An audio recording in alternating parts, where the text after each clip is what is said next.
what you want? Huh? Is this what you want?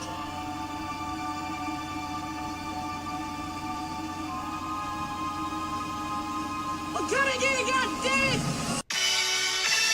I'll fucking wait. Who wanna debate? Straight, let me cook. Fish frying while season and marinate. Every season, there's no reason and just unanimous decision. Smash the noti bell, and thanks to all subscriptions. Mama brutality, stop fouling me, I'm goated. Body shots got them folding. Every word they can quote it. Smoking bud, watching bud, smoke these niggas Mayweather with the defense, nothing short of genius. High step into the end zone like prime time. Point me to the limelight. Mic check, it's my time. The pod god every time I deliver. You're now tuned in to GOAT Thriller. I'm here to stay. All the chatter, y'all can dead it. Let's start the show. Yeah, I said it. Yeah, I said it. Dinging on them. Yeah, I said it.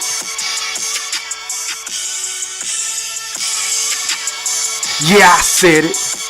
I'm the best ever. There's I never been fucking anybody. wait. I'm Sonny Liston. I'm Jack Dempsey. There's no one like me. I'm from Nairclaw. There's no one that can match me. My style is impetuous. My defense is impregnable. And I'm just ferocious. I want your heart. Yeah, I said it. Now, before I get into what I'm about to get into, I just want to make sure that each and every last one of y'all hit that like or dislike button. And please don't forget to put some motherfucking Coach K Duke full court pressure on that sub button if you're new to the channel. And please don't forget to ring that noti bell so you could be notified via email each and every time your boy E Thriller, aka Hamrothstein, aka GOAT Thriller, aka the Black Picasso, because I paint these pictures so vividly with my words on the sport of boxing whenever I feel like it. And once again, fight fans, ladies and gentlemen in the Wolf Pack, welcome back. Now, first things first, man. Shout out to everybody that's watching this live stream podcast on my YouTube account. Shout out to everybody that's watching this live stream podcast on my Facebook account. Shout out to everybody that's watching this live stream podcast on my Twitter account, my IG account, and shout out to all my motherfucking TikTokers. Salute. Make sure you put some threes in the chat to let me know that you're sliding with your boy E Thriller, aka the Black Picasso. And if you can hear me, and if y'all hit that motherfucking like button, can we get the likes up to 100 tonight? Because I'm going to come on, do what I do best, which is pop my shit. And whenever I get done popping my shit, I'm going to read some comments, and I might drop the link to see if y'all want to come on to rock, but I'm kind of hungry. Nigga, I ate shit all day, so I might hop off of here abruptly. I don't fucking know yet. So let's just see how this shit go. Now, first things first, man. Make sure y'all sub up to my backup channel. It's pinned at the top. GOAT Thriller. Once again, that's GOAT3ILLA. And stop the presses before I get started. Shout out to my guy, D-Town Blaster, for that motherfucking Cash App donation. I really appreciate your love. And I really appreciate all of your support. And this is one of my motherfucking day ones that you already know. I got to get you right, fam. Hit it! Get a black, get a black, get a black, get a black, get a black, get a black, get a black, fuck 'em up, then what? Turn up, then what? Appreciate that detail. You already know how we rocking. Now, back to what I was about to say. So I'm just sitting up here trying to figure out, what in the flying fuck is wrong with Errol Spence Jr.? I mean, damn. Every time I look up, Errol Spence Jr. is either saying some delusional ass shit about this mega fight with Terrence Bud Crawford, aka Mr. Pound for Pound in the sport of boxing, aka the motherfucking boogeyman. Or the man is just probably just flat out hating for no fucking reason. I mean, every time I look up, Errol Spence has something negative to say about the great Terrence Bud Crawford. But I say, you know what? Let me take a step back. Because maybe, just maybe, E Thriller, aka GOAT Thriller, aka the Black Picasso, that the big fish, aka Man Down Promotions himself, aka cap season and not strap season, is doing everything he can as far as the war of words to get underneath the skin of Terrence Bud Crawford. I mean, because I'm just watching some of these interviews on $1 million worth of game. Shout out to Gillian Wallow. I've watched the interview on the motherfucking Big Boy in the Neighborhood. Shout out to them. I watched another interview with Brian Custer, which is what I'm about to get into here shortly. And Errol Spence is just all over the place with, his ratings of Terrence Bud Crawford's skill set. And he's saying that his resume is a 0.5, even though I played on the last motherfucking show where he said, all of his fights are great. As a matter of fact, YouTube, I do not own the rights to this content. This is for educational purposes only. Let me remind some of you goofy motherfuckers that Errol Spence is a walking contradiction. He is a walking contradiction. And if you're going to go watch this video, because I'm not going to show the visuals, this is on Showtime Boxing. It says somebody is going to break. Errol Spence and Terrence Crawford intense interview, Showtime Boxing. I do not own the rights to this content. This is for educational purposes. I want y'all to listen closely yet again, because I guess some of y'all didn't hear exactly what the fuck I played 10 days ago, because there's been some sort of stench in the YouTube boxing community ever since your boy Go Thriller has been gone for a week and a half. God damn it.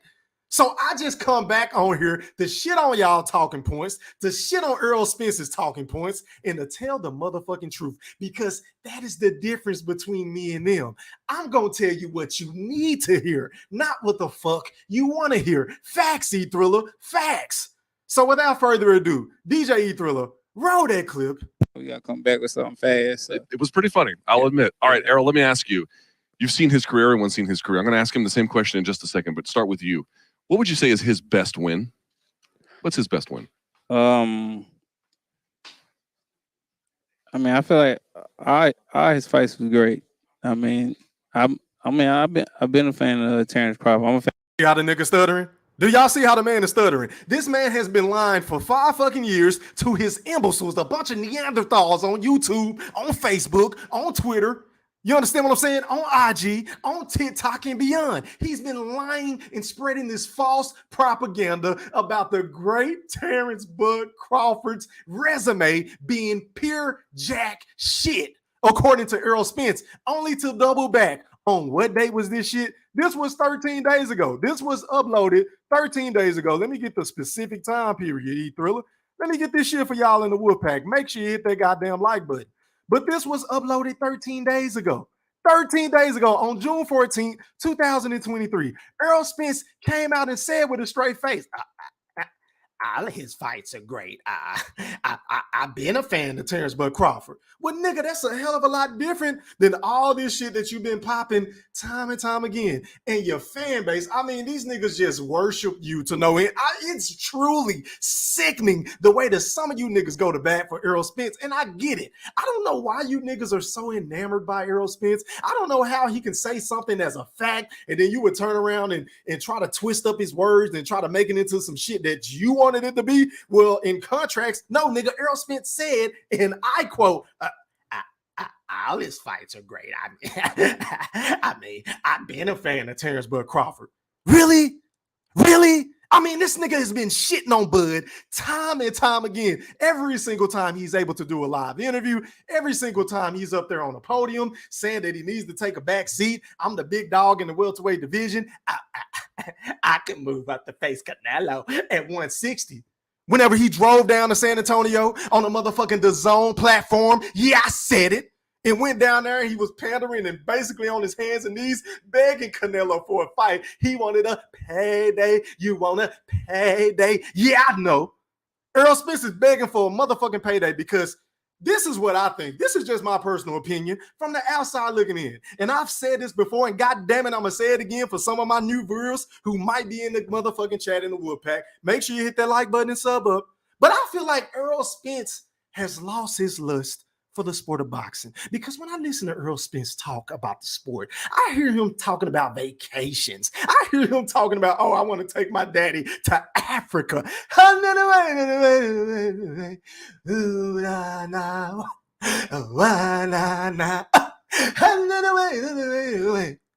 This nigga ain't focused on no fucking fight with Terrence Bud Crawford, y'all. This is what I'm hearing from the great Errol Spence, who is supposed to be the biggest nigga in charge. He's supposed to be the big fish. This man shouldn't be talking about vacations. This man shouldn't be talking about moving up in weight. This man shouldn't be talking about car crashes and, oh, well, he should be the favorite. Oh, I mean, smart money would say he's the favorite because of everything that I've went through. You understand what I'm saying?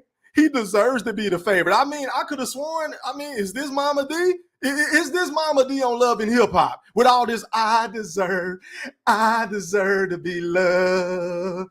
I don't want to hear this shit. I'm sick of all the goddamn built-in excuses coming from Errol Spence. See, I see what you're trying to do, motherfucker, but that shit ain't gonna work on your boy Goat Thriller, aka the Black Picasso. I see right through all this bullshit you've been saying. And speaking of bullshit, did y'all see that video that came out the other day that was on the fucking PBC's website? Oh my God. These two dudes were rating each other. As a matter of fact, I'm going to roll the audio and then I'm going to put the motherfucking banner up so y'all can see the ratings verbatim. But I do not own the rights to this content. This is for educational purposes only. YouTube, please don't flag my account. Let's go out to Twitter, man. I seen this shit on Twitter, as a matter of fact. Let's listen to Errol Spence and Terrence Bud Crawford rate each other's skills and resumes and things of that nature. Let me make sure y'all can't see this because PBC be hating and they'll like to flag a motherfucker all day, every day. Pardon me, y'all got a burp. All right, let's roll that clip, DJ E Thriller. Let's see what Errol Spence and Bud had to say. Run it.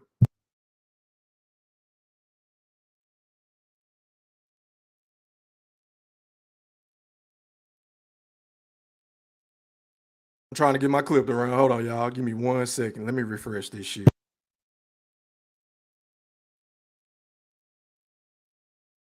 All right, so I don't know what's going on with this clip, but let me just go ahead and put this shit up on the board, man, because, I mean, this shit is just asinine, bro. The level of discredibility that Errol Spence is giving Terrence Bud, I mean, you would swear this nigga's just going to run through Bud. I mean, based off of his ratings, this nigga said he had the nerve to sit up here and say, ladies and gentlemen in the Wolfpack, with a straight face, that Terrence Crawford's footwork is a 7, that Terrence Crawford's defense is a 3.5. I mean, really, Errol? I mean, are you going to stoop this fucking low to say that Bud isn't on your level to rate his defense? A nigga that has been hit way less than you statistically based off your CompuBox numbers, a 3.5? And then you rated a man's power at a 6 that has stopped every single fucking welterweight since he's entered the welterweight division at 147 pounds in 2018. Are you kidding me, Errol? Are you fucking kidding me? Please don't make me fart. Pretty please. And then there was a rating that clearly states punch resistance. On a scale of 1 to 10, y'all, he rated Terrence Crawford's punch resistance a 4. A 4. A measly, whopping number 4. Are you fucking kidding me, Errol? And then this one just took the cake for me. I don't know what this man is talking about because I've never once seen the great Terrence Bud Crawford, a.k.a. the Boogeyman, a.k.a. the #1 pound-for-pound fighter in the sport, and it ain't even close. Yeah, I said it, and I didn't stutter. This man had the nerve, the unmitigated gall, to rate his conditioning at a 7.5 just because he trains in Colorado Springs. Never mind that I've never seen a nigga get tired in a 12-round fight. Never mind whenever he got clocked against Yuriorkis Gamboa and shit like that, and Igor Kavalauskas, and the shit didn't phase him. Never mind all of that, Errol. We just gonna ignore the facts and focus on this bullshit-ass narrative that you and your motherfucking Neanderthal of a fan base has been painting. And why? Why does this nigga keep hating on the greatness of Terrence Bud Crawford? I just don't get it. I don't get this shit. As a matter of fact, let me roll this shit. Hold on, y'all. Let's hear it. About 7. 6. Okay, so he's asking him about the defense right now. Let's hear what he had to say. 3, 4. 6. Probably 6. I ain't never really felt his power, so it's kind of hard to rate somebody's power. I would say 7. You see, Bud, I wish I can show y'all this shit because he's really putting some insightful thought into his answers, but Errol Spence just kind of leaning back and looking all nonchalant, blinking his fucking eyes like he do better than anybody else. Just, I'm gonna give him a 4. Oh, his resume is a 0.5. Everything is so fucking funny and nonchalant to Errol Spence. He don't take nothing serious, but I can guarantee you this. Whenever he step in that motherfucking squared ring on fucking July the 29th, he is going to feel the punishment that Terrence Bud Crawford is going to inflict on his Rudy Poo candy ass, because I'm so sick of the disrespect. And I know if I'm sick of the disrespect, I can only imagine how the great Terrence Bud Crawford is feeling. I know this nigga is just fuming at the mouth. He's just chomping at the bit, salivating, licking his chops to get his hands on Errol Spence Jr. because fuck the belts. This is about respect. This is about respecting my goddamn legacy. This is about respecting my resume. You understand what I'm saying? This is about respecting my hand already being casted into the National Boxing Hall of Fame. Factsy, Thriller, facts. But you got this nigga Errol Spence running around here.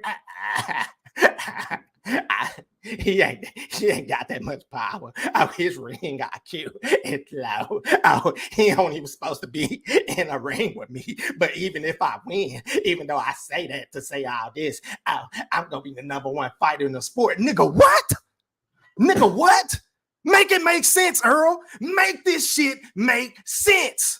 How do you go from saying this is the biggest fight in the sport? Terrence Bud Crawford is a great competitor. I respect Terrence Bud Crawford. I'm a fan of his work. I watch the nigga while I'm taking shits on the toilet. I do all my film studying on the toilet. Ain't that what you said? Ain't that what you just said? Just to double back and say, man, I ain't fought nobody. Oh, his power. Ain't that all? Oh, his conditioning. Oh, he trained in Colorado, so I'm gonna say a 7.5. Nigga, what?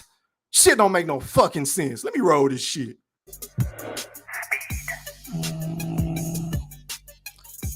I believe he's quicker more than he is faster, but I say probably like 6, 7. 5. Probably like a 4. He wanna laugh. Probably like a 4. Nigga, what? Oh, really, Errol? Are you trolling, bro? Are you trolling? Just let us know. Just come out the closet, bro, and say you're either hating or you're trolling. It's gotta, because nobody can be this fucking. This man is not taking this fight seriously, y'all. I don't know. I don't give a fuck what y'all say. But if he think that Terrence Crawford's punch resistance is a 4 when we've only seen him wobbled one fucking time in his illustrious career against a Jokeris Gamboa in the Mean Machine, that was just a flash knockdown. I know a lot of people feel like he really didn't get knocked down, but I'm going to give Igis Kavalauskas, the Mean Machine, the benefit of the doubt. He caught Bud with some shit that he didn't see, but guess what? Bud got right up, started stepping to that motherfucker, and you already know what happens next. Whenever the boogeyman get tagged, he send motherfuckers to sleep experts. But speaking of which, stop the presses. I got about 85 people in here, man, and I really appreciate each and every last one of y'all. I truly do. But can y'all get my likes up to 85? I mean, pretty please. I don't want to hurt nobody. I mean, goddamn. Can y'all put some respect on my goddamn like button? Pretty please. Pretty please. Shit. Nigga be all online, have y'all laughing and shit. You don't even want to spend $9. You don't want to buy one song for $128. Get the fuck right now. But you always want to come on my live and look at me. But you can't spend $1.50 on a song.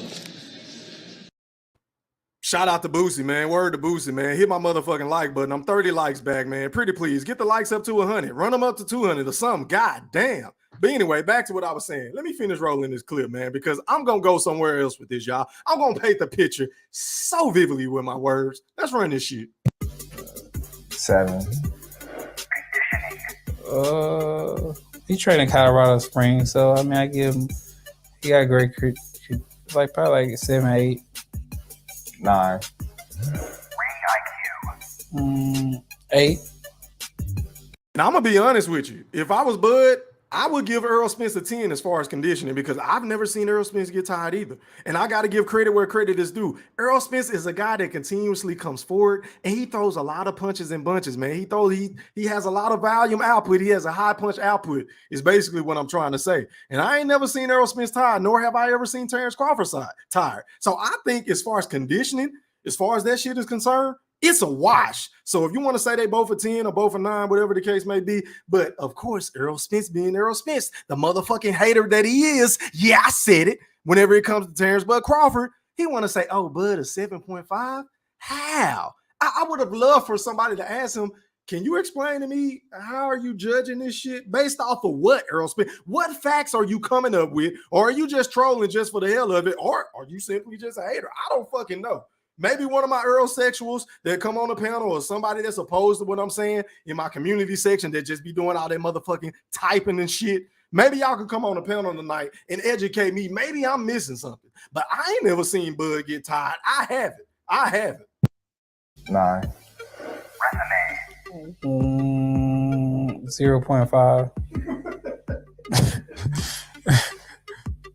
7. See what I'm saying? Whenever he was asked about his resume, the man really said it, a 0.5.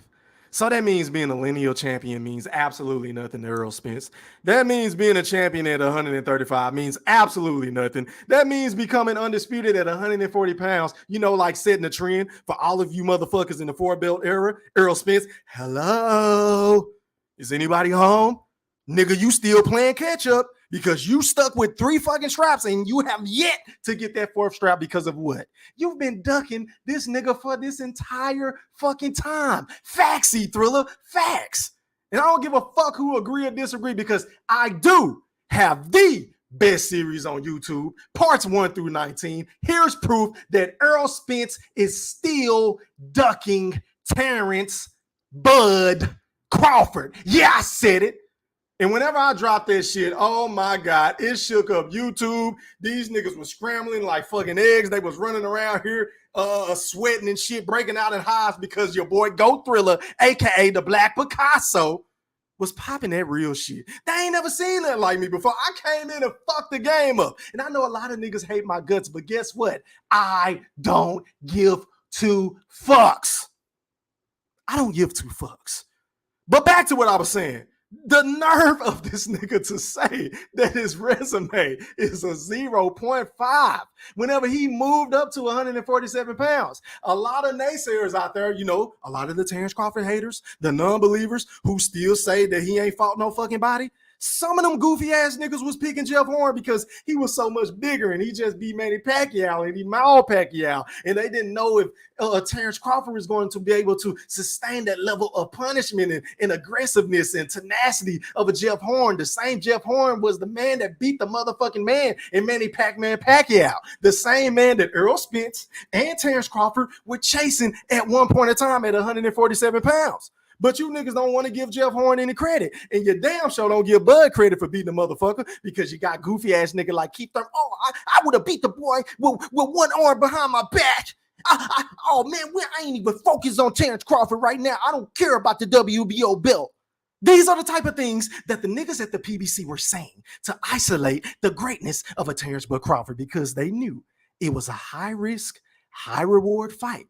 Them niggas didn't want none of that smoke. They didn't want none of them issues, y'all. And Errol Spence followed the playbook of a Keith Thurman to the T. Whether it was coming from the top on down or whether he was in unison with Al Heyman, the Floyd Money Mayweather, Leonard Ellaby, Tom Brown, Tim Smith, whatever the case may be. It could have been a collection of all of those individuals at the PBC, along with man down promotions that say, you know what, this nigga is too fucking bad. He's too skillful. And he's a southpaw that can switch from orthodox to southpaw with pop in both hands. I ain't trying to deal with that right now. So Al, give me the game plan, bro. Who you said I'm going to fight again? You said Mikey. You said Sean. You said Thurman. You said maybe Pacquiao. You said all these motherfuckers, but nah, he ain't mentioned Terrence Crawford. Nah, he ain't mentioned you. You feel what I'm saying? It was a reason behind this shit, y'all. They didn't want this motherfucking fight. I don't give a damn how you niggas try to spin this shit, which is why They were trying to cash motherfucking Errol Spence out with a Canelo Alvarez fight. See, they was trying to put Errol Spence, the big fish, on a fucking buffet platter for Canelo to have the pick of the litter to say, yo, I'll fight Charlo, and then out of Errol Spence at a catchweight or motherfucking David Benavidez. I mean, inquiry minds will to know. I mean, I'm going to just be honest. Conventional wisdom would say that he would pick Errol Spence because I think it would have made more money than him fighting a David Benavidez. That's just my personal opinion. I don't know that to be a fact, but I'm just going to assume that if Canelo would have turned down that the zone deal, he would have been facing a Jamal Charlo and an Errol Spence. That's how I saw that shit playing out. But for whatever reason, Canelo went for the big payday. He went for the payday with the zone. Shout out to Matchroom and Eddie Hearn. You feel what I'm saying? But now Canelo has signed a 3-fight deal with the PBC, and I'm going to cook on it later on this week. But back to what I was saying.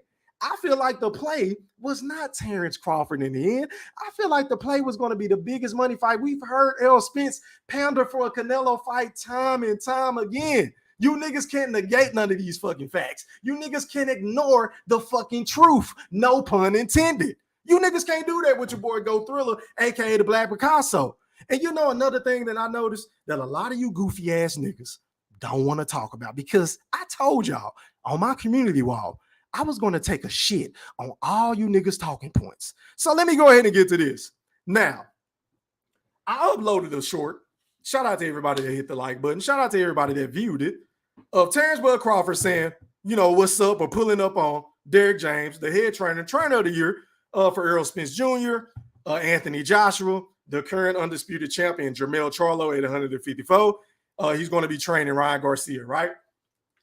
Now, we all know that Derek James has had a few choice words for, you know, Terrence Bud Crawford, because, you know, he just like to discredit everything the man has done, and he don't ever care about shit when it comes to Bud. And oh man, I don't even want to. I don't care about that fight, man. Oh man, it's just like waiting on Christmas, man. We've been waiting for so fucking long, and I just don't know what's going on. But I don't watch boxing. But I saw the Sean Porter fight live, but I didn't see it live. I mean, nigga, what? Some of the shit that Derek James and Errol Spence say, I mean, these niggas are two peas in a pie. I don't know what the fuck be going on in their brain. Maybe they didn't took too much punishment in my BFB Master Q voice, or getting dinged on the spawn. I don't fucking know what the situation is. But I do know this. Derek James has been throwing shots at Bud for quite some time now. So a lot of people probably took what he said, you know, Bud said the wrong way when he was like, what's up? You understand? Like, what's going on? I think the nigga was just saying, yo, what up? You know what I'm saying? Dabbing the nigga up before the press conference. And Derek James walking around in that tight ass suit, got his panties in a wad and shit. He thought Bud was trying to press the nigga, but I don't think Bud was trying to press the nigga. But everybody, all you goddamn Errol-sexuals with these channels, all you Errol-sexuals, I mean, social media is just infested with Errol-sexuals. I mean, the Prince of Zamunda can do no fucking wrong. And since y'all niggas love Errol Spence so much, y'all niggas are going to defend fucking Derek James to no end. No matter if he right or wrong, y'all know half the shit he be saying be so goddamn stupid. But guess what? You dudes gonna give him a pass. You're gonna give him a pass. Just like y'all always give Errol Spence a pass. Facts, E-Thriller, facts. So whenever Bud put him on Derek James, like, what's up? Like, basically, like, hey, man, I'm just trying to, you know what I'm saying? Saying what's up. This nigga want to get up tight and say, oh, man, he must think I'm a punk because I got a suit on. But why you niggas ain't talking about the aftermath of what happened? Because as you can clearly see, right after that press conference, Derek James walked up to Bud. They shook hands. They spoke for about maybe 30 to 45 seconds. Go back and do your research. And then it was it. I mean, it wasn't no bad blood. There were no animosity. As you can see right here, a better photo. He's shaking his hand, he dabbing him up, looking him straight in the eye, you know, like the boogeyman. I always do.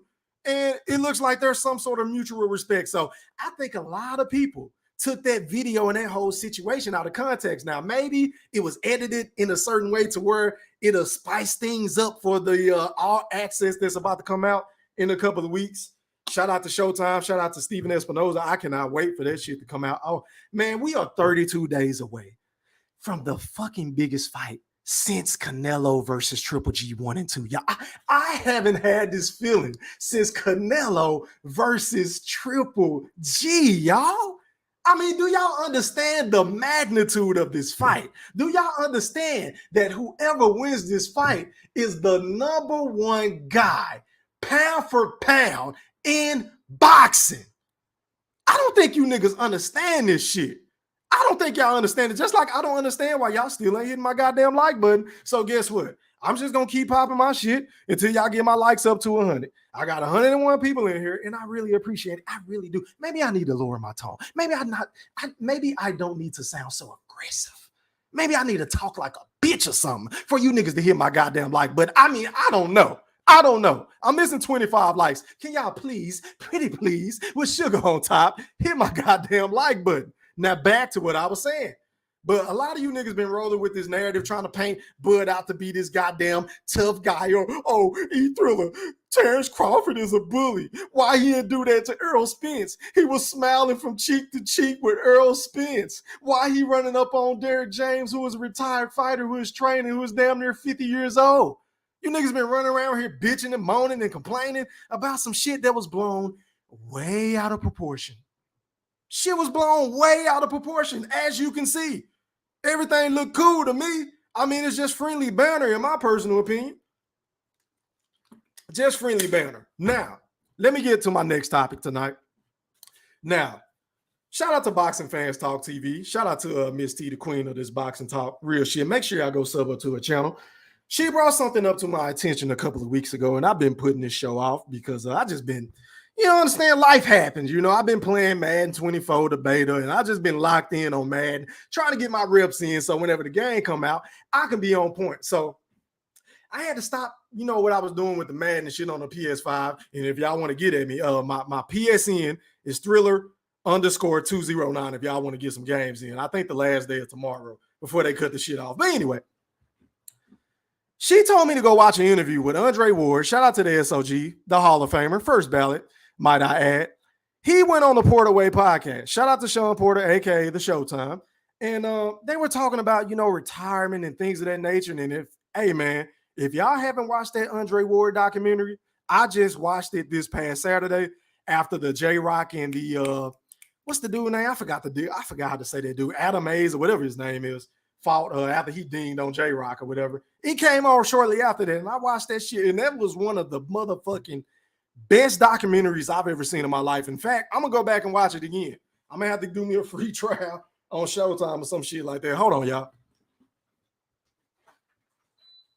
Turn my fan up, man. It's hot as fuck in here because I'm cooking like a motherfucker. But anyway, so Miss T told me to pull up this interview because Sean Showtime Porter presented some new information. Shout out to General Big Fist. And once again, YouTube, I do not own the rights to this content. This is for educational purposes only. Please don't flag my account. Of course, if you're new to the channel, I'm not going to show the visuals because we know how YouTube play. I hope you understand. I'm only going to play the audio, but let's keep this in proper perspective.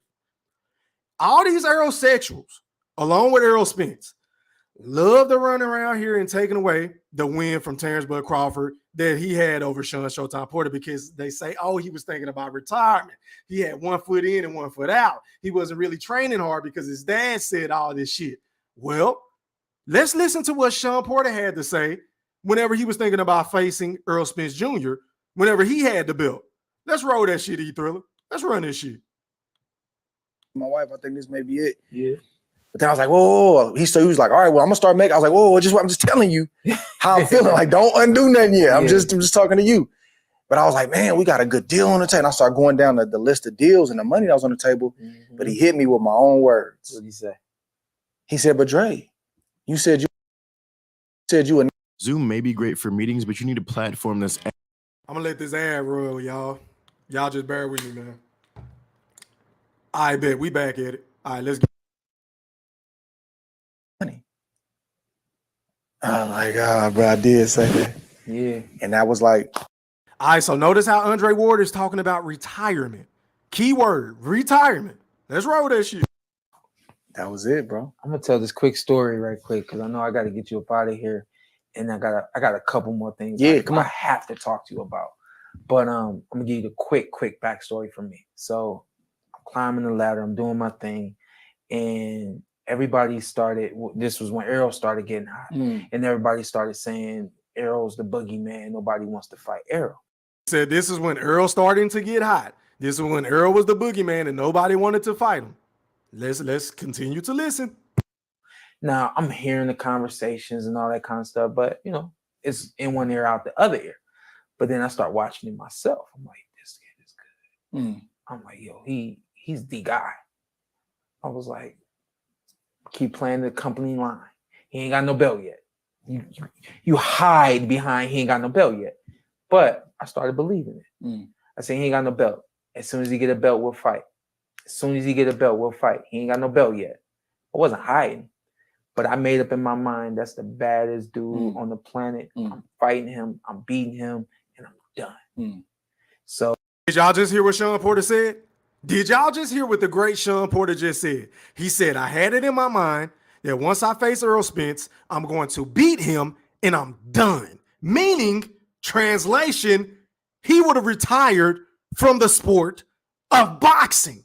See, I don't hear none of you motherfuckers running around here talking about this, but y'all love to bring up the fact that Sean Porter wasn't focused for the Terrence Crawford fight. Sean Porter had 1 foot in and 1 foot out. Sean Porter was podcasting. Sean Porter didn't train right, according to his father and himself. These are all of the same talking points that a lot of you motherfucking imbeciles, you Neanderthals, you slime balls, always say whenever y'all come on my panels, always say whenever y'all drop a comment on my videos, always say whenever y'all come on my community tab. But why I don't hear nobody talking about this shit? Because this video, if I'm not mistaken, came out 3 fucking weeks ago. This video was posted on May 30th, 2023. And I don't hear no uproar. I don't hear nobody running around here saying, hey, man, we're going to take away from Errol Spence because it's pretty damn obvious that Sean Porter already had it in the back of his motherfucking peanut ass head with the fucking braids and shit that he wanted to retire right after the fight with Errol Spence Jr. That's what he just said. I mean, let me know in the chat if I'm reaching. Can y'all drop some threes in the chat if your boy E-Thriller, a.k.a. the Black Picasso, is making this shit make sense? And if I ain't making it make sense, let me rewind this shit so y'all can hear it yet again. Hold on. Well, I'm just telling you how I'm feeling. Like, don't undo nothing yet. I'm just talking to you. But I was like, man, we got a good deal on the table. And I started going down the list of deals and the money that was on the table. But he hit me with my own words. What did he say? He said, but Dre, you said you would never just box for money. I was like, bro, I did say that. Yeah. And that was like, that was it, bro. I'm gonna tell this quick story right quick because I know I got to get you up out of here, and I got a couple more things. Yeah, come on. I have to talk to you about. But I'm gonna give you the quick backstory from me. So I'm climbing the ladder, I'm doing my thing, and everybody started. This was when Errol started getting hot, and everybody started saying Errol's the boogeyman. Nobody wants to fight Errol. Now I'm hearing the conversations and all that kind of stuff, but you know, it's in one ear, out the other ear. But then I start watching it myself. I'm like, this kid is good. I'm like, yo, he's the guy. I was like, keep playing the company line. He ain't got no belt yet. You hide behind he ain't got no belt yet. But I started believing it. I said, he ain't got no belt. As soon as he get a belt, we'll fight. As soon as he get a belt, we'll fight. He ain't got no belt yet. I wasn't hiding. But I made up in my mind, that's the baddest dude on the planet. I'm fighting him, I'm beating him, and I'm done. I made it up in my mind that was the baddest dude on the planet. I'm fighting him, I'm beating him, and I'm done. Sounds like to me that the man was already pondering retirement. Sounds like to me that the great Sean Showtime Porter, the man that y'all claim was talking about retirement before Terrence Bud Crawford was even into the equation, he was talking about the same shit before he faced Errol Spence Jr.? I mean, say it ain't so. I don't see that same level of fervor. No, scratch that. I don't see that same fucking energy over these YouTube platforms talking about what y'all always say to take away from the greatness of Terrence Crawford. Because if we gonna take away the Sean Porter fight from Terrence Crawford because he was already pondering retirement, he was already podcasting and goofy ass shit like that, then we got to do the same for Errol Spence, which means his resume is looking real monkey. I mean, if we talking about resumes, and I'm just keeping it a buck now, based off of what Sean Porter just said. He just said this shit. I didn't say this. He said this verbatim. Once I fight Errol Spence and I beat him, I'm done. I'm done. That means if he would have won that fight, he would have retired. He wouldn't even fought no motherfucking goddamn me. What's the nigga name that he fought?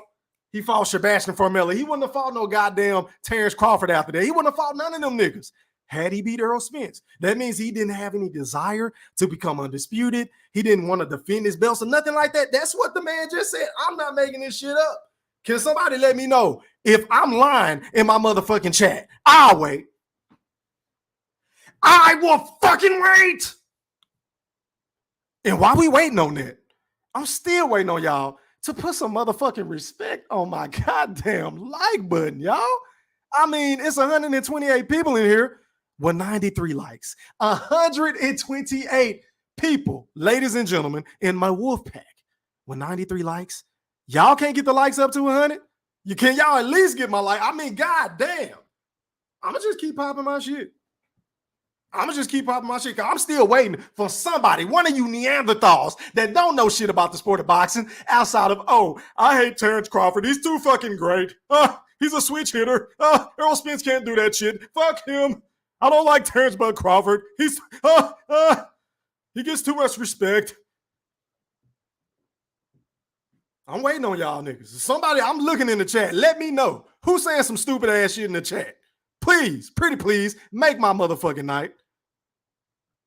But anyway, so I just want you niggas to keep that same energy because what's fair is fair, right? So I'm cool. If y'all want to take away the Sean Porter fight from Terrence Crawford, I bet. But I'm going to use that same thought process and that same motherfucking energy and that same logic that a lot of you goofy ass niggas got on YouTube and beyond against Errol Spence Jr. because Sean Porter said, once I fight Errol and beat him, I'm going to retire. That means he had it in the back of his fucking brain that he didn't want to fight no more. He didn't want to fight no more heading into the Errol Spence fight. So can you imagine if a focused Sean Porter, if he wasn't even thinking about retirement, can you imagine what he could have done against Errol Spence in that fight? Because he was only one knockdown away from either being a draw or winning that fight 7-5. I'm just going to throw that out there because that fight was nip and tuck. That fight was very fucking close.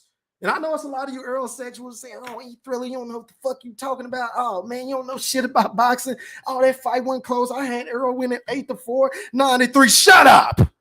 You niggas don't know shit. Shut up. You're biased. You're being biased. If any motherfucker come on my panel saying that Errol Spence was winning that fight 8-4 or 9-3, you don't know shit about boxing. You need to go listen to a Roger Mayweather interview. You don't know shit. God bless the dead.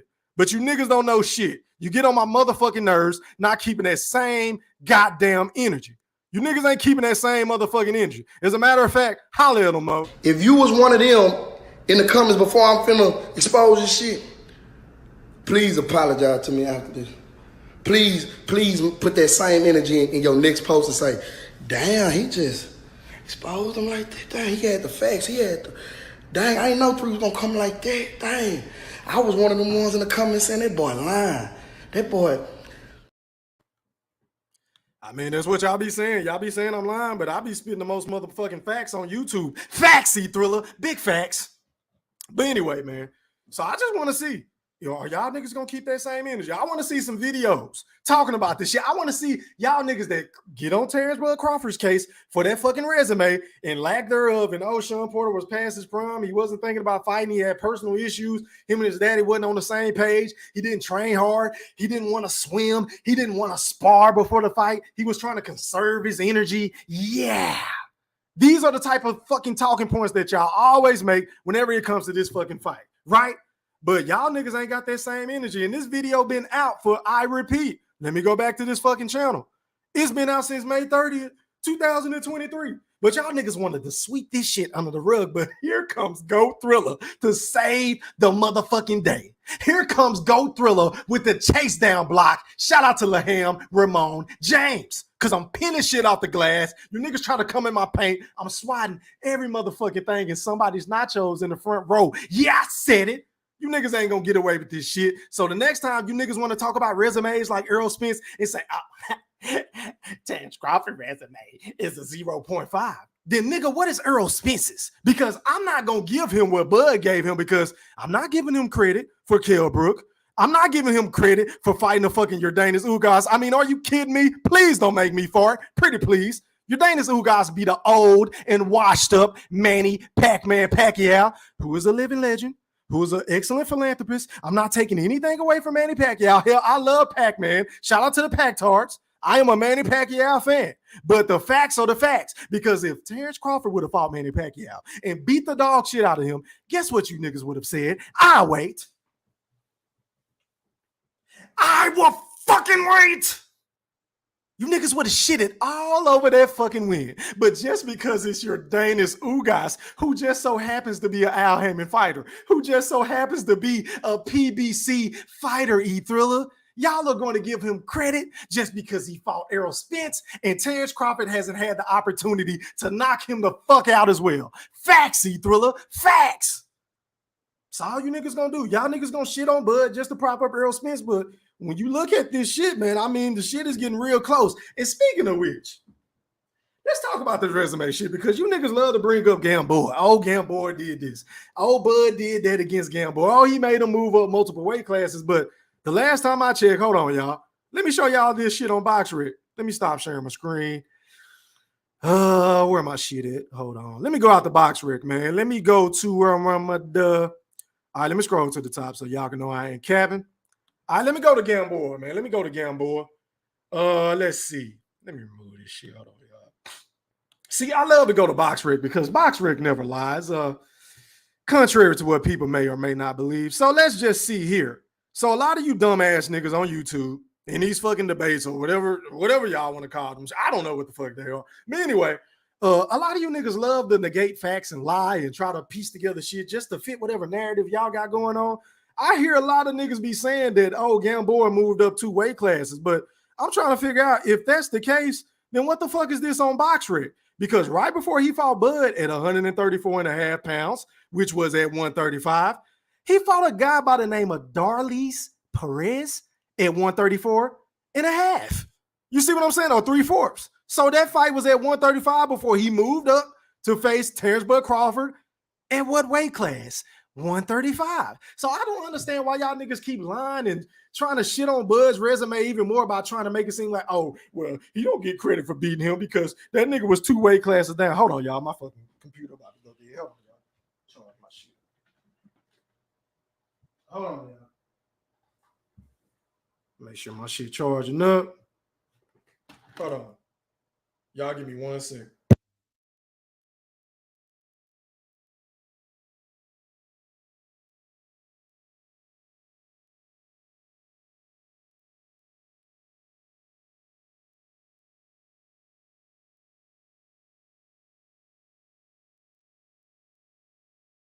All right, my bad, y'all. My apologies. My apologies. All right, so yeah, man, he fought a dude at 135 right before he fought Bud. So I don't know where this whole narrative of Bud made this nigga move up 2 weight classes. But you know what? If y'all want to talk about that type of shit, don't even get me started on Mikey Garcia. Because Mikey Garcia, let me pull him up real quick for some of you Neanderthals who don't know shit about boxing because y'all like to skew together facts and shit like that. So let me go back to Bud. Let me see here. Let me find Errol Spence. And then let me scroll on down. Let me hit this real quick. Hold on, y'all. All right, so where we at? Where we at? Bet. All right, so let me go to Mikey Garcia's BoxRec. Mikey Garcia. Damn, I hate these goddamn pop-ups. Hold on, y'all. All right, so check this out. Mikey Garcia fought Robert Easter Jr. at 135 pounds. Ladies and gentlemen, I repeat, he fought Robert Easter Jr.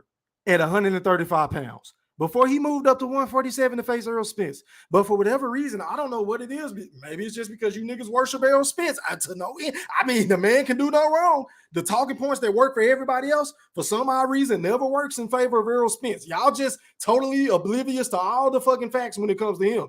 But look at this shit. He made him move up 2 weight classes. The man had no belt. It wasn't strap season, E-Thriller. It was cap season, E-Thriller. And y'all gave that man a pass. Y'all give this nigga a notch under his motherfucking belt for facing a motherfucking nigga that was at 135. Make it make sense. But then you niggas want to turn around and shit on Bud and make up a whole fucking lie, create a whole goddamn narrative of propaganda stating that, oh, Game Boy moved up 2 weight classes. Nigga, where? When? How? How? As a matter of fact, can y'all please hit my goddamn like button? I got 137 people here with 107 likes. And if you would love to donate to the channel, the Cash App is always open 365 days a week, 24/7. So my Cash App never sleeps. It makes the show go a long way, and it helps my morale to want to do the show. So if y'all love your boy E Thriller, and if y'all rocking with me, whether y'all fuck with me or not, I don't give a fuck. Support the channel. The Cash App is, yeah, I said it, E3. But anyway, back to the comments I go. I don't want to hear y'all saying that shit no more.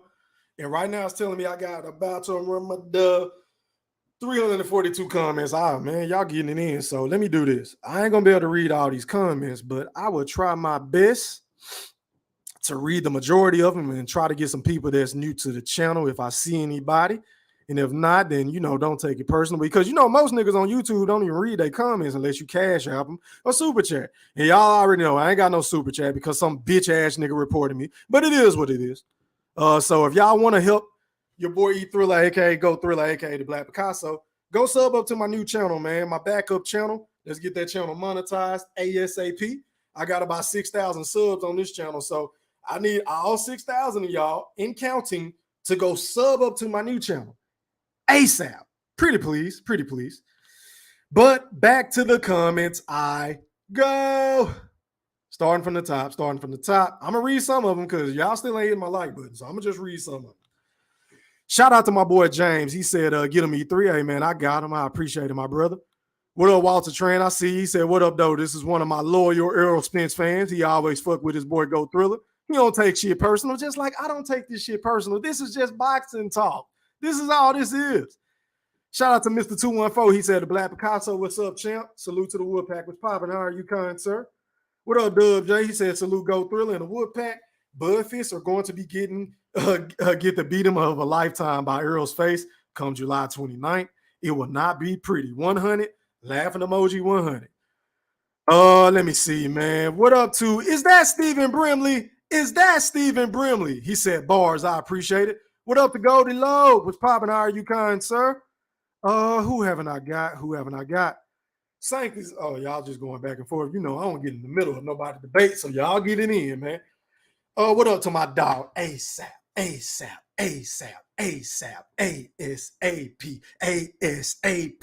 said, E3, what's up? Missed you, my nigga. Hey, man, I missed y'all too, bro. My apologies. I just been on the madness shit, man. And then I've been, chilling with the fam, man. That's why I can't go live every day like I want to, man, because the nigga got a family, y'all. You feel what I'm saying? So as much as I would love to come on here and kick it with y'all for 2 hours, 3 hours, 4 hours, every fucking night doing what I love to do, I love my family more. You feel what I'm saying? Shout out to my wife. Shout out to my 2 sons. But I appreciate that, man. I appreciate it. Who haven't I got? What up to my guy, Matt Wade? I see you. I ain't never seen you in my chat, but salute. Make sure you hit that like button and sub up, my guy. What's popping? What up to El Nika? I hope I'm saying your name right. What up, my brother? He said, E Thriller. What's popping? How are you? Man? I said, hope these bite motherfuckers don't steal that. Hey, man, I got to be one of the most influential motherfuckers on YouTube because niggas just be biting my shit. I mean, God damn, I need to get me a lawyer and file some fucking infringement charges on some of you motherfuckers that just be stealing my shit. I mean, if you're going to steal my shit, just shout a nigga out and say, shout out to Go Thriller, Picasso, E3, E Thriller, you know what I'm saying? The whoop. Shout a nigga out. Say something. I mean, God damn, if I steal a nigga shit, I'm going to say, hey, man, in my such and such voice, my IO voice, or my Big Fish voice, or my BFB Master Q voice. You feel what I'm saying? Ah, damn. Bite motherfuckers. Be original. As a matter of fact, let me let IO holler at these niggas, man, because I'm getting so sick and tired of this shit. Niggas stealing my thumbnails, my titles, my catchphrases. You feel what I'm saying? I mean, goddamn. Sheesh. Where my shit at? Where you at, IO? I don't even see that shit. I don't even see it, bro. But anyway, let me get back to these comments. Hit my goddamn like button while you hit it. I mean, y'all niggas stealing anyway. Hit my fucking like button. Let me see. Let me go back here. Who haven't I got?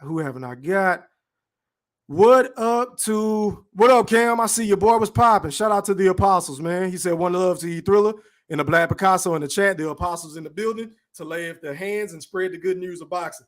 Yeah, man. Shout out to Killer Cam, man. I see your boy. I appreciate you for pulling up on me, my guy. Salute. Y'all just going back and forth. What up to Dexter Lunny? He said Bud got a better resume than Earl. I agree because he's done more. He's been in the sport longer. He's been in more weight divisions. He's won lineal titles. That means he beat the man that beat the man. And yeah, he's been undisputed. So of course he has the better resume. But Earl Spence just has the sexy names. But sometimes, I mean, who the fuck is Danny Garcia? What did he do at 147? Niggas love to talk about Bud resume at 147 and who he fought. You know, he fought Green Beans and he fought fucking one-legged Jose Benavidez and he fought Jeff Horn and all this. But Danny Garcia is the same motherfucker that I give him credit. He fought every goddamn body, but who did he beat? See, I'm not the type of nigga that's going to give you moral victories. I'm not going to give you credit, extra credit for getting your ass kicked because you fought a Keith Thurman. You fought a motherfucking Sean Porter. You fought Errol Spence and you beat none of them, bruh. You ain't beat nobody at 147. Fuck everything you did at 140 because based off of y'all logic, that's what you silly motherfuckers love to say about Terrence Crawford. 140 don't matter. 135 don't matter. What matters is 147. So I'm going to hold Danny Garcia to that same standard. Yeah, I said it, and I didn't stutter. But anyway, let me get back to this chat. Shout out to my brother in real life, man. The General Big Fish has pulled up on me. He in the building, man. Shout out to the Wolfpack. He said, I'm not a Neanderthal. Yes, you are. You use a big fucking Neanderthal. But I will say this, General Big Fish. You are one of the very few Earl-sexuals that have common sense. See, I can bear some of the shit that you say because even though I disagree with every fucking thing you say, some of it kind of makes sense. But a lot of these other niggas, I can't listen to them, bro. I can't. So shout out to you for that. Let me see, man. Let me see. Who haven't I got? What up, Andre? I see you. He said fish fry. I see you. Already, man. What up, C's? He said exactly what I've been saying. Earl ready to cash out. Yeah, that's my personal opinion. I could be wrong, but that's my personal opinion. Let me see, man. Sanctus said E3. Earl has low-key always been jealous of Bud. Bud knows this. That's why he's going to put an epic ass whooping on him. Hey, man, let me like that comment. Because a lot of niggas like to say, oh, Bud be hating on Earl. Bud is jealous of Earl. Well, how the fuck you going to be jealous of a nigga that you done more of? I mean, the last time I checked, let me get my shit straight. Hold on, let me find my shit. The last time I checked, ladies and gentlemen, I didn't see Errol Spence doing this shit. I don't see it. Terrence Bud Crawford is the only boxer, active fighter in the sport history to get his hand casted into the Boxing Hall of Fame. Do y'all not know how monumental that shit is? Y'all, this is big time GOAT shit. And can you imagine whenever Terrence Bud Crawford sends that motherfucker to sleep experts, as I'm predicting him to do so, he is going to be a two-time undisputed champion in the 4-belt era in 2 fucking weight classes. I just want to know what y'all gonna say. I cannot wait to hear the fucking reasons, the excuses as to why he won, why Errol lost. It was the car wreck, it was the retina, it was the fucking what am I thinking about? The goddamn sparring session when he was getting dead. It's gonna be something. I mean, y'all just wait for it. The inactivity. Y'all gonna blame Al Heyman. I already seen a goofy ass nigga saying that. Oh, we're gonna blame Al Heyman if Errol Spence lose. No, fuck all that. Because Errol Spence was the nigga that's been running around here gloating and bloviating, saying, I don't do tune-ups. Tune-ups are for fighters who are unsure of themselves. So I don't want to hear shit about no inactivity. Errol Spence had the opportunity to go up in weight at 154 with no belts on the line to fight Keith Thurman as a tune-up. But for whatever reason, he didn't want to do that because he wanted to be in his motherfucking feelings. He wanted to be petty as if Keith Thurman was ducking him. And I know in the past that I said Keith Thurman was ducking him, but based off of new information that was presented, shout out to General Big Fish, Keith Thurman was not ducking Errol Spence because Keith Thurman laid out a fucking plan just like Errol Spence did. But see, the difference between Errol Spence and Keith Keith said this shit from the jump. He didn't move the goalpost. He always said that I'm going to fight Errol Spence for 3 fucking belts. Facts, C-Thriller. Facts. Go back and look at one of my old videos. It's highlighted and well documented. But back to the chat. Hold on, y'all. All right. Let me check on my likes, man. I got 132 people in here with 121, man. Get them likes up to 132, man. So I could drop the link. What up, Map Management? I'm tripping. Map Magnificent. He said, let me keep thinking that, E-Thriller. That means he underestimating that bad man, Bud Crawford. Yeah, man. I feel you, bro. I think he is, bro. He either doing that or he just trolling. I don't know. It's kind of hard to gauge Errol Spence because he's a guy that doesn't get too high. He's a guy that doesn't get too low. He's an even keel individual, kind of like Bud. They very similar as far as their personality and mental makeup and, you know what I'm saying? Like the perception of them niggas from the outside looking in. So I don't know if he's trolling or maybe he really feels this way. I honestly don't know. I'm just giving you guys my personal opinion. This is my opinion. This is not a fact. But I think the man, I don't know, man. I don't know. Let me like that comment. What up, Last Puma? He said E3 what to do was popping. Let me see, man. Let me see. What up, Donald? He said, you are cooking, fam. Keep up the good work. Hey, man, I appreciate it. Let me like that comment, man. I get a lot of hate on YouTube. So when a nigga get a good comment or two, you know what I'm saying, to make a nigga feel a little good, a little better. I need to eat something, though. I'm hungry as fuck. But anyway, he said, appreciate the appreciate, man. I appreciate it. What up to Bruce Gas? He said, salute, brother Black Picasso. How are you, kind sir? I appreciate y'all for tapping in with me on this late night. Y'all know I play the late night like Letterman. You feel what I'm saying? What up, Cash K? Who haven't I got? Who haven't I got?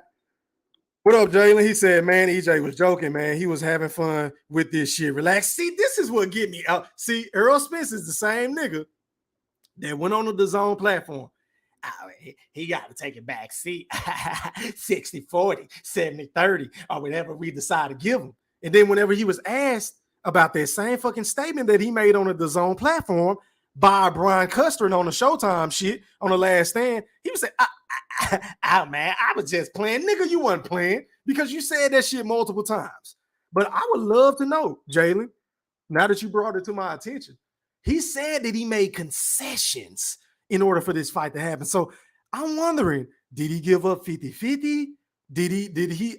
I don't know. I'm gonna have to do some more research because I haven't heard anything about the purse splits, whether that's the guaranteed purse split or the pay-per-view purse split. I don't know how that shit is going, but Errol Spence did say, and I quote, I made this fight because I made concessions that a lot of the higher ups, the people in the suits didn't want to make. So I made this fight. So I'm gonna wait and see, man. Maybe, just maybe.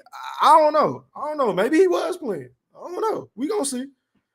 What up to my dog, the BFB Master Q? I see you. What's popping? How are you, kind sir? Who haven't I got? What up, Tax Tack? I see you. Let me see, man. Who haven't I got? What up, Raheem? He said E3, what's going on, bro? Ain't nothing, man. Just painting these pictures so vividly. I appreciate you for pulling up, my guy, as always. Let me check on my likes. Okay, y'all finally getting my likes up. Y'all getting my likes up, even though I'm behind. Let me see, man, before I drop this link.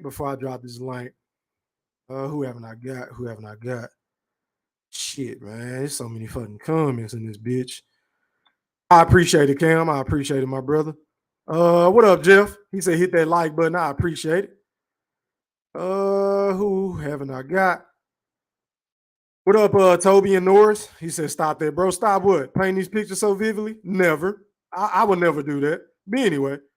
Let me see. He said, nah, bro. We love what you do. You give the heads a place to rent. Okay, I appreciate it, my brother. He said that series is the best. I appreciate it, Io. What up, Craig? He said, I effing hate, and this is me when I say hate. Okay, yeah, okay. I appreciate your comment, man. All right, man. So let me go ahead and do this. I ain't about to read all these comments, even though I appreciate them. Let me see if I'm missing anybody else. What up, King Art? He said Errol Spence is not going to make weight. Ooh, you don't think Errol gonna make weight? I don't know, bro. Errol has never missed weight before, so I ain't gonna go that far. I hope he make weight because I don't want nothing to deter this fight from happening. I don't want no in-camp injuries. I don't want no car. I don't want nothing to happen. In fact, Errol, I ain't even gonna go there. I just pray that these fighters stay safe. That's all I'm gonna say. That's all I'm gonna say. I don't want no pushbacks, man. Please, pretty please. Let me see. What up to my guy Wayne Robinson? He said Errol Spence just gas fueling Terrence Crawford and going to receive a complete ass whipping for Terrence salivating for this fight. Yeah, man.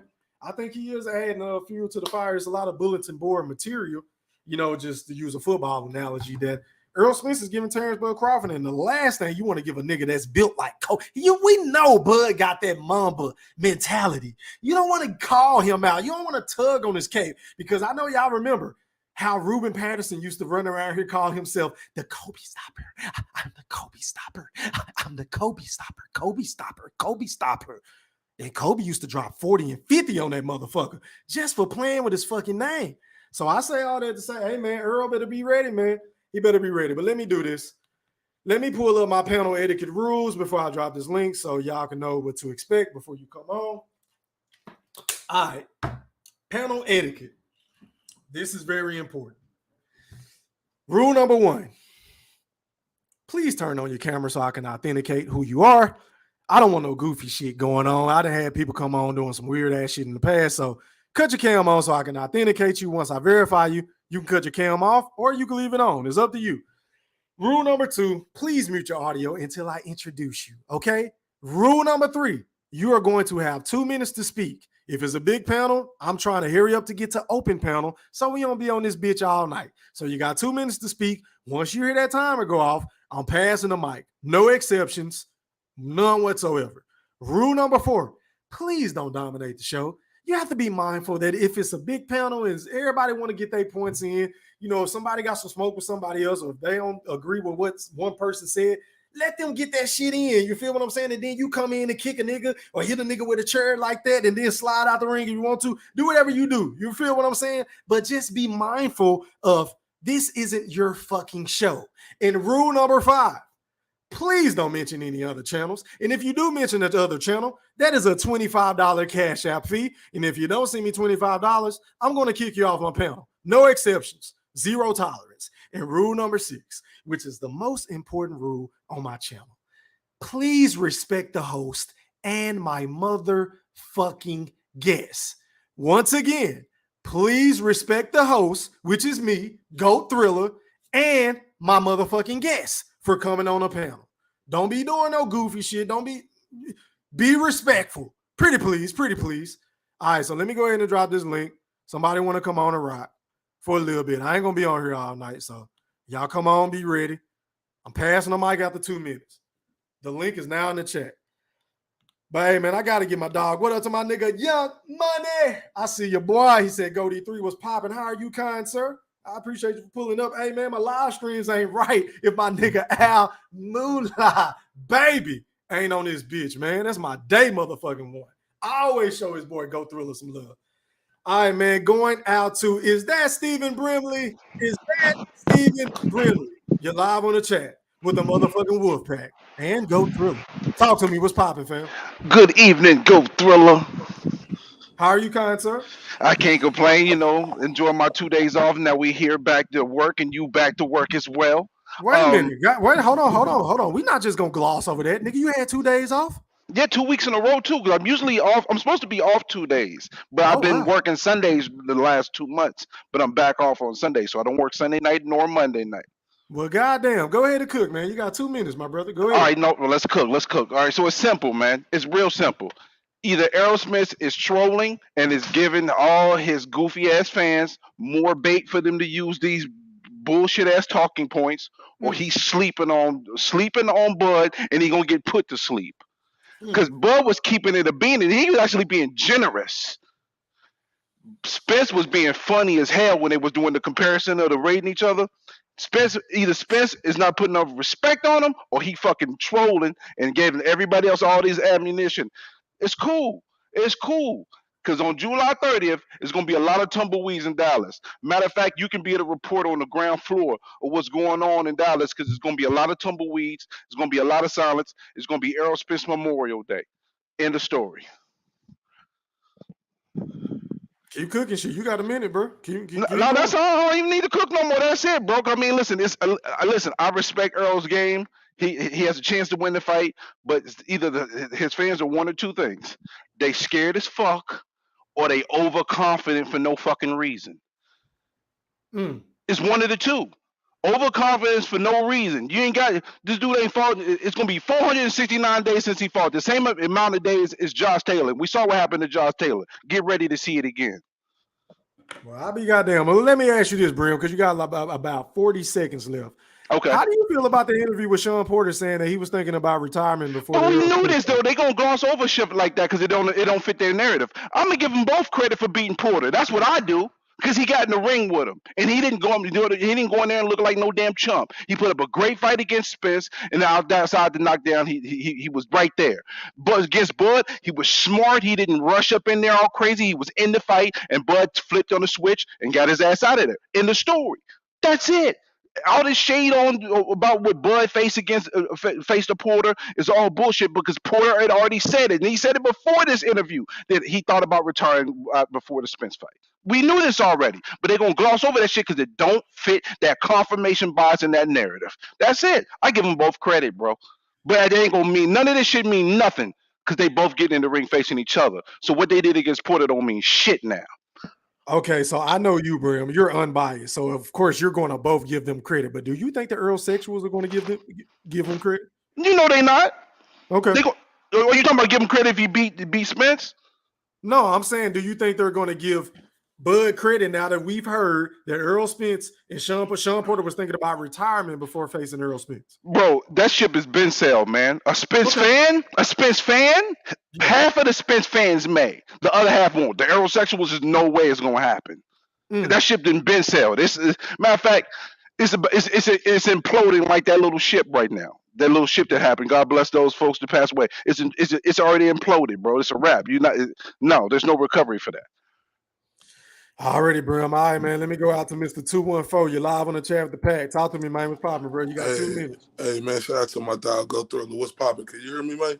Yes, sir. I can hear you. Go ahead. You hey, man. Shout out to the Wolf Pack. Yeah, man. We talking about how Earl rating turns Crawford in. Crawford fans out here crying and talking about he ain't giving Crawford no respect. Fuck Terrence Crawford respect. Fuck him. It's a motherfucking fight right now.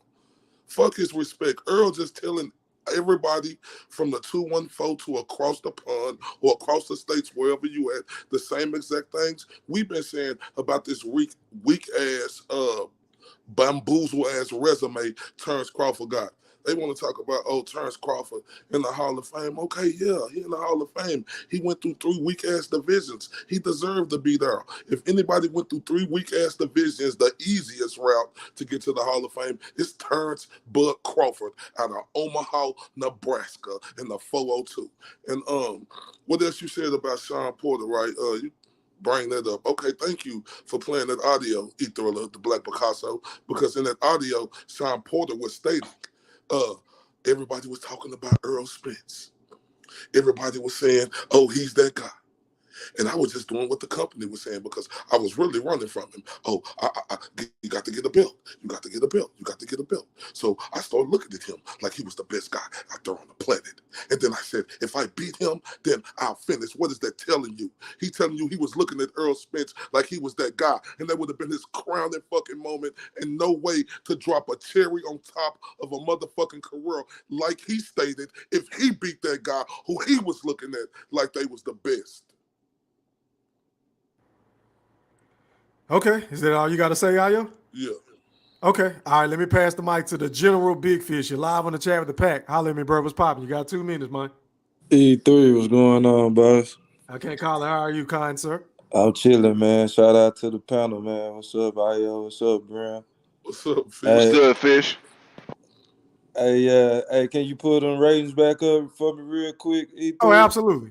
Here you go. Okay, so you was trying to act like Spence didn't take this seriously. So Spencer's rating for Crawford, 7.0. I would agree with that. The man is 36 years old, going on 37. We saw the Abenesian fight. He lost a step, obviously. Defense. No, just to hold on. Just to correct you, Fish. His rating for Crawford was 5.4. overall. Yeah, But go ahead. I'm going for I'm talking about the footwork. So footwork. I'm going from top to bottom. Oh, okay, go ahead. Footwork, yeah, footwork 7.0. I would agree with that because of the age. Defense, I would say I would boost that up till about a good solid 5. The power, I would boost that up to a 6.5. Speed, I would boost that up to a 7. Punch resistance, that's a 5. Conditioning, that would be a 9 as well. Ring IQ, I agree with that. Resume, I would take out 0.4 points, and I'll give the resume a 0.1. Trolling, see, just like Spence, you trolling just like him. Good This lord. nigga here, man. You But ain't yeah, shit. so Earl Spence, he was pretty much on point, man. He took it serious. I just give him a little bit more credit, like Io said. This a little bit of machismo because if you look at Spence on Spence's side, Yeah. the power should be a 9. That's hate. The speed is hate. 9. That should be a 7. They're equal in speed. Punch resistance should be a 10. We seen what happened in the You're saying they're equal Lamborghini. in speed. The conditioning should be a 10. The ring IQ is about right now. He's a master of ring generalship. The resume, yeah, it's about a 7. I say about a 7.0, but it's way better than Terrence Crawford's resume. So it's a little bit of cap going on both sides, Thriller. So because those ratings are off. The power should be a 9 or a 10 for Spence. The speed should be equal to Terrence Crawford's. Yep. Punch resistance. Again, he has a chin from hell. He getting his damn teeth knocked all around his mouth and still standing up, man. He got a 10 chin, man. Come on. So let me ask y'all this: do y'all Lord have really feel mercy. like Errol Spence has the same amount of speed as Terrence Crawford? It's hard to say, Fish, because no. I mean, look, it's hard to say. No, that was Go Thriller. Go ahead, Ayo. You can respond. It's hard to say, Thriller, because Crawford is a. This is why I give Crawford credit that Crawford ain't the guy who come out there and just throw a bunch of flurries. Crawford started to throw flurries when he know he got your ass in trouble. He is a guy who places his punches very well. Errol Spence is a guy who throw punches in rapid fire. So I agree with the general Big Fish. You know, they should be about equal in speed because Terrence Crawford ain't the guy who come out there and just throw punches like that. You know, he methodical with it, and yeah, he is quick, but Errol Spence is a guy who throw at a rapid pace, like you said yourself. He don't get tired. Throwing a bunch of punches is not speed. Throwing a bunch of punches and bunches is not speed. Good grief! And Errol Spence, if Errol Spence got all this power, right, he should be having Deontay Wilder knockouts all the time. The man just finally got a stoppage in 5 years. I mean, listen, he got solid power. It's thudding. It weigh you down, but it ain't no 9 or 10. It's a 7. And Bud, we talking about Bud ain't got all this power, but he precise power. I put that power almost on the equal scale. Maybe I'll give Spence a 7.5 and I'll give a Bud a 7.49. How about that? Because Bud's is more precise, it's sharper, but Spence is a little more thudding. But Spence ain't knocking them people out like that, bro. Come on. Listen, I'm giving a power edge to Terrence Crawford. This man has stopped every single welterweight since he's entered the division. Thriller and Brimley, can I ask y'all a question? Yeah, go ahead. Sure. Who has the higher KO percentage, Errol Spence or Terrence Crawford? Spence by one percentage point. So what that means? Wait a minute. Hold on. That don't mean shit, Big Fish. Because hold on. Let me answer you. I'm about to answer you. Terrence Crawford has more fights. Hold up. He has more fights than Errol Spence. Hold up. So that don't mean jack shit. Didn't we just have this conversation earlier? And I know this is boxing, but about basketball, but it's in the same sense. We was talking about Rasheed Wallace. He may not be as flashy, but he was still as great as the other guys, right? Yep. Ain't that in the same sense? With Errol Spence, he might not have as many fights as Terrence Crawford, but if we judging them off knockout percentage, Errol Spence knockout percentage is better. So what elite nigga did he knock out? Okay, so this is the thing right here. Wait. Look. When you get on this level, when it comes to elites, you moving the goalposts. It's hard to knock out an elite fight. It really is. But this is the thing right here. I'm gonna say Yorganis Ugas was a champion who he knocked out. Everybody considered him elite at the time, and I would throw that question back at you. What elite fighter did Wait a minute. Yorganis Ugas was elite? He was a champion. No, I don't care. It's a lot of niggas that got belts. Rolly Romero has a belt. Don't do this shit. But he beat Manny Pacquiao though, bro. A washed up Manny Pacquiao. Context matters. That was the guy who just beat the undefeated Keith Thurman. I don't care about none of that. There was a washed up Manny Pacquiao. Hold up. Coming off of inactivity. A 40-year-old man, 40 plus. Am I lying, Brimley? Listen, he beat an undefeated Keith Thurman. Okay, but he wasn't inactive whenever he beat Keith Thurman. That's different. But it don't matter. He still beat him, and Keith Thurman is we rate Keith Thurman a better fighter than Yorganis Ugas. Correct? I agree with that. Yeah, I definitely agree with you on that. Okay, but I'm gonna tell you like this: if Yorganis Ugas and Keith Thurman got in the ring right now, I don't know how much I would favor Keith Thurman right now at this point. But this is my thing right here. You spoke on Let's talk about that Sean Porter and what Sean Porter said, E3. Go ahead. Why you leave out all you said, he said I see. He said that Errol Spence, he held back, he played the company line and said, man, I'm gonna keep telling this guy, you got to get another belt, you got to get another belt. And then I started looking at him like he was the greatest ever. Then I said, man, everybody talking about him, and if he the greatest, and they talking about him like he this, I'm looking at him like that, and if I beat him, then I'll retire. So what is that got to do with him going into the fight? He wasn't going into that fight thinking about retirement. Is that what you took from that? Because I took otherwise from that. He clearly stated, once I beat Errol Spence, I'm done.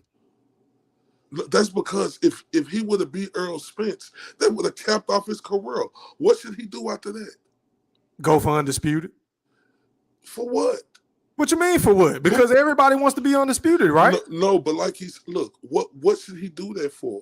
Everybody was talking about Errol Spence as he was the boogeyman, right? Yes. That's so fact. If he beat Errol Spence, why not go out? Like you said, one fight later, then the next fight, he was done. Right? But the difference you left out of, though, Sean Porter was a motherfucking champion. And when you a champion, you ain't gonna get that build up easier than when you a fight later and you get paid $4 million and you have some outside of the ring stuff going on, and then when your daddy tell you, and then you have the arrogance in your brain going into training camp. No, I know what I'm doing now. I'm not gonna run these extra laps. I'm not gonna take this extra swim. I'm not gonna do this, and this what gets me with these fucking buddies. You dudes make me sick with the propaganda you niggas try to spin for Errol Spence, and then y'all talk about Terrence Crawford. Then Ethan, you said something earlier talking about Errol Spence said Terrence Crawford had great fights. Yeah, we all could say he had great fights. No, don't do that. Hold up, no, we don't do that. Say that. Nigga, you ain't never said that shit. Stop it. No. He looked great in all his fights. No. That ain't what the interviewer asked him. No. I'm not gonna let you go to the Pro Bowl. Stop it. He said, which one of his fights is his best fights? He said, all of his fights are great fights. They are. That's totally no, wait a minute. That's totally different than what you just said when you hopped on my motherfucking panel saying that he ain't fought no fucking body. No, but how do you go from saying that to saying, all of his fights are great? But wait. This is the difference, because when you knocking all them motherfuckers out, how can they not be great, even if they are nobody? No. Ain't Y'all niggas on timeout. Y'all niggas don't never give him credit for that. I ain't trying to hear that. You moving the goalposts, No. I'm saying he looked great. He looked great when he beat him. Mute your audio. I muted for him. All right, man. Going out to It's My Opinion. You're live on the chat with the Woodpack. Talk to me, man. What's popping? What's up, E? How my audio sound? You sound Gucci. Go ahead, bro. You got 2 minutes. Oh yeah. What's up, panel? You know Earl Spence capping. all on that whole thing. Live. Can you pull the graphic up so I can get mine? Yeah. I got you. Hold on. Yeah, because Big Fish with that bullshit he was doing. God damn. Him and Iowa on some shit, man. Oh, yeah, that footwork. Yeah, everybody know Bud's supposed to be at 8 footwork. And he 35 going on 36, Big Fish. So put that up to 8. Earl Spence footwork 5. Defense, that's got that right. Bud 8 in defense. Power, what he got? Bud Power at a 6. Oh my God! Yeah, that's ridiculous. Everybody knows about an 8, 9. Because Wilder a 10. Bud and Javante Davis 9. Earl Spence, yeah, because got Bud went 12 rounds with on 1 foot with Tank, and Bud got him a 9. And we know Tank got power. So that answer that. Earl Spence power is 6. Earl Spence speed is a 5. That's perfect. Bud speed 8. Punch resistance. Oh my God, that was ridiculous. Oh my God, he ain't never been knocked out. Everybody know both of their punch resistance is 10. To me, both of their punch resistance is 10 because neither one of them never been knocked out. Conditioning, both at a 10 because I ain't never seen neither one of them tired. Yeah. Ring IQ, Earl Spence 9. That's cool. I think it's a little lower because you fighting other people fights, your ring IQ got to go down. So Buzz at a 10. Yep. Buzz at a 10 and resume. Resume is everything you done did in the sport. Everything you done did in the sport. How is it you gonna give a dude a 0.5? But it's cool. I want him to keep that 0.5 because when he knock him out, I bet you they ask Earl Smith that question. They go, "What's Bud resume?" He gonna say a fucking 10. And fuck all that. Hold on. Fuck all that is my opinion. Based off of his answers, he should just run right through. But this should be a one-sided ass whooping. According to it should be. It should be. And he said he coming in stepping. I hope he do come stepping. Oh, I hope he do come stepping. All right, man. Let me go ahead and go to Darian. You're live on the chat of the Woodpack. Talk to me, bro. You got 2 minutes. What's poppin'? What's going on, E-Thriller, man? I'm looking at this chart too, man. Is Errol still? Is he still drinking, man? Is he still? No, I'm dead serious, man. He got it's resume 0.1 power. Oh my God! And then the last guy was talking about Sean Porter, talking about that Earl the Boogeyman. No, go back and look at the Ward interview on his podcast. He said, I thought Earl was the Boogeyman when he realized his daddy said, oh, he thought his daddy that, oh, Crawford's the big bad wolf. And it wasn't Earl, bro. It was Crawford. Go look at that. Go look at Sean Porter podcast show where Andre Ward sitting on that motherfucker and listen to everything Sean said. He said Crawford was the big bad wolf. You're right. I just didn't play that part of it. You're right.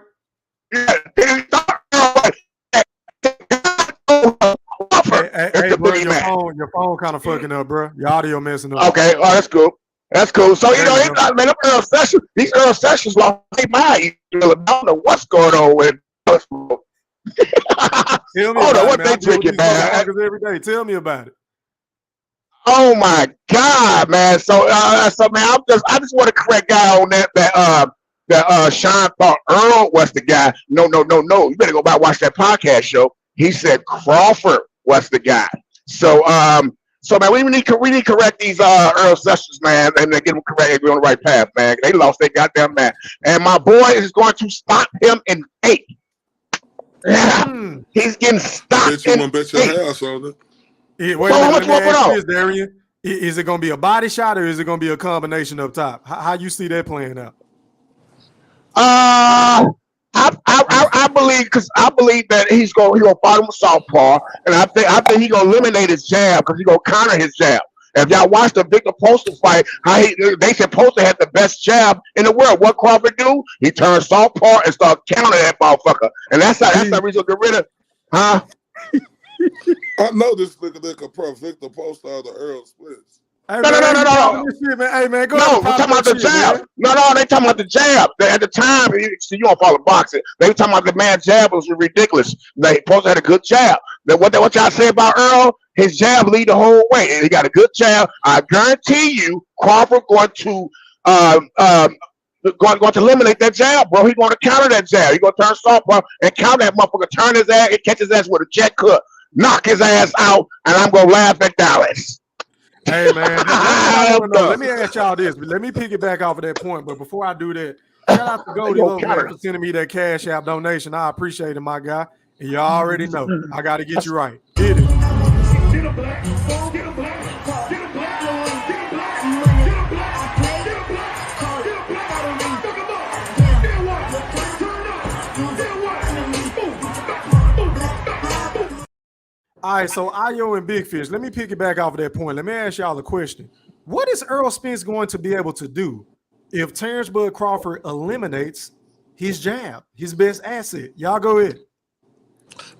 You want to go first, or you want me, Big Fish? Go ahead. See, but that's the difference, E3. Mm-hmm. You just talking about Errol Spence's jab. That ain't just what he do, fam. Mm-hmm. That's not the only thing he do. What is y'all watching? Like, that's not the only thing he do. Terrence Crawford is a great fighter, right? But this dude getting out here talking about Terrence Crawford gonna stay at Southpaw. No, he's not. Terrence Crawford don't ever do that. Terrence Crawford stay at Southpaw the first, maybe 2 rounds, then he switch. But if he eliminates his jab, Earl gonna find another way to get in, bro. Ring generalship, it ain't just about the jab, bro. Earl is an Olympian, something Terrence Crawford ain't. When you're an Olympian, you could do everything.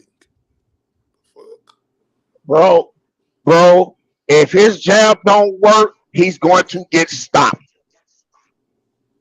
Bud knocked out all the Olympians. He knocked out all the Olympians. He fought gold medalists. And that's the Spence thing, wasn't. though, Ayo. Like he normally uses his jab to get on the inside.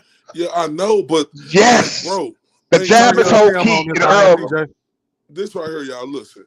Crawford is going to be able to have I see. Thank you. Some success against Errol Spence, but he's not going to be able to stop Errol Spence. And then, E-Thriller, you talking about it's supposed to be a one-sided ass whooping. When you measure up the scorecards, it's a 7.0 versus 5.4. That ain't one-sided. It's just a better victory, like we all know it's going to be. Y'all should have been talking about how Errol Spence fans going to do. What is Crawford fans going to do when he looking in the corner all weary and his legs ain't looking the same after 5 rounds? What is he going to do? Because we ain't seen Bud ain't moving anyway. So let me ask you this. Crawford fans do not believe he's going to lose. Hold on, y'all. I got it. Let me ask him a question, and then I'm going to go to Mr. INTJ. Zell, cut your cam on, man.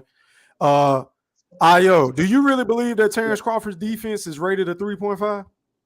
I think so, and the reason why, because when you fought the subpar competition like Terrence Crawford have, it's gonna look like that. We ain't seen Terrence Crawford.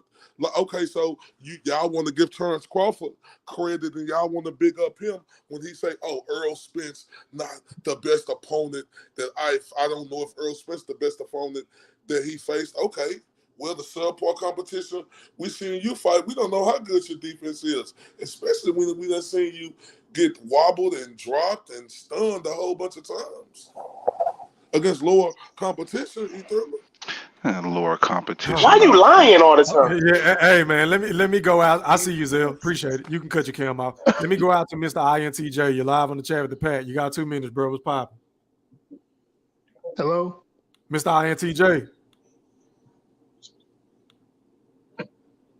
Mr. INTJ, going once. Can you hear me? There you go. I can hear you now. How are you? All right. Shout out to everybody on the panel. Shout out Thriller, man. Appreciate it. Yeah, man. That's the thing is kind of laughable, but I'm kind of glad that Bud's confident enough that way. It's going to show you that once EJ lose, these was the numbers you projected. So if you have these numbers projected, Bud, this is what you really are for yourself. And for the whole idea that EJ gonna punish him, he's fought harder punchers. You know what I'm saying? And I've never seen EJ block more than four or 5 punches. Bud throw combos.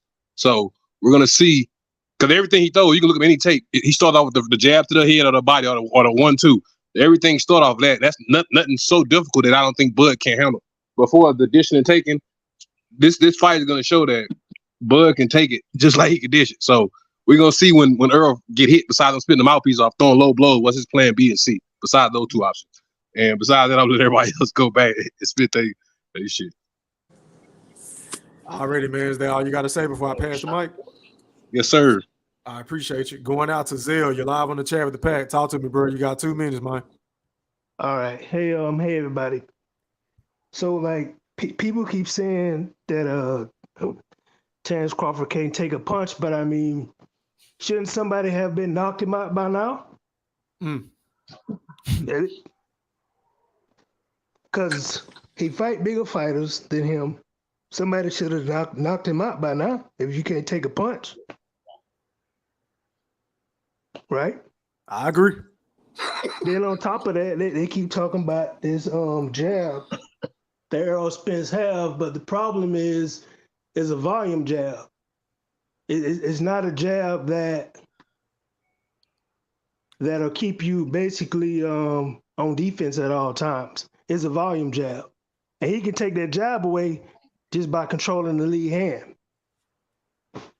And then we ain't never seen nobody hit Errol Spence with body shots, so he may get stopped to the body this fight. You never know. That's what I said. That's how I see the fight playing out. And then Errol Spence don't fight good going backwards. Just look at the Sean Porter fight. Sean Porter was backing him up. Couldn't do nothing going backwards. So, hey, go back and look at that Emmanuel Larte fight too in the 8th round. He was beating the shit out of Errol Spence, making him fight off his back foot. He got, and see, they say he ain't never been hurt, but he got hurt that fight. And you seen when he get hurt, he don't clinch.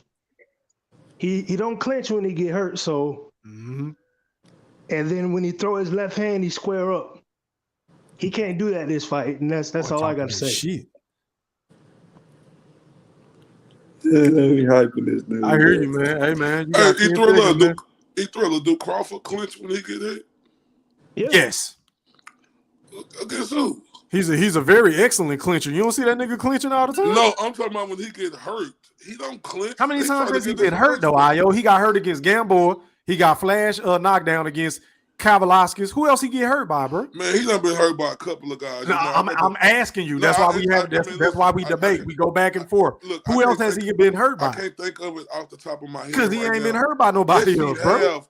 Man, Crawford gets. Hold on. I just said Gamboa and I said Mean Machine. Who else? And that Mean Machine was a push down, bro. I'm gonna give him that. Stop it, man. Y'all But think, who else is? y'all think that dude invincible for real, huh? Okay, so General Big Fish. Maybe, hold on, y'all. General Big Fish, time out. Can you answer that question?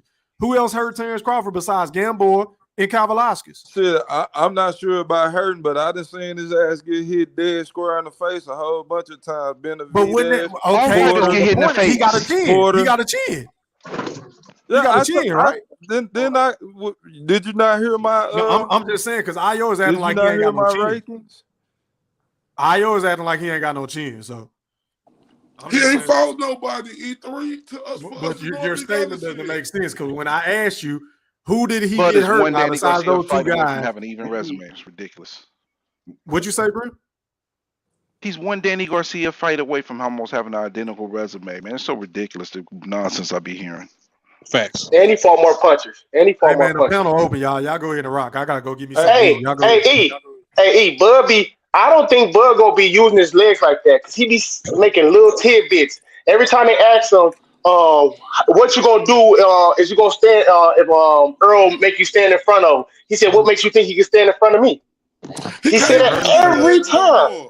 He said that every time. I think he gonna get him with that Avenesian combo because every time Earl get hit with the uppercut, he bring his hands in close and that right hook gonna be right there. That's the shot I think he's gonna get him out of there with. The Avenesian combo. He been already working with Bomac on pushing him back and throwing it. He been working on that back uppercut shot all since he been thinking about working on gonna fight Spence. He been working with that back uppercut shot all night. You said working with who? Bomac? No, when he worked with Bomac and all them, he been working with that. Yeah, cutting it on and then working there with that step back uppercut. When he gonna be more conventional, he gonna be more conventional. He gonna be more conventional instead of southpaw. This guy. That's all he got. He got that half step, uppercut, and then the check hook. That's all. We can say the same about Errol Spence. All he got is a jab. And who gets hit him with that? And who gets hit him with that back uppercut? Who gets hit him with that back uppercut? Terrence Crawford is way more dynamic than Errol Spence. Y'all got to stop this shit. Thank you. Oh my God!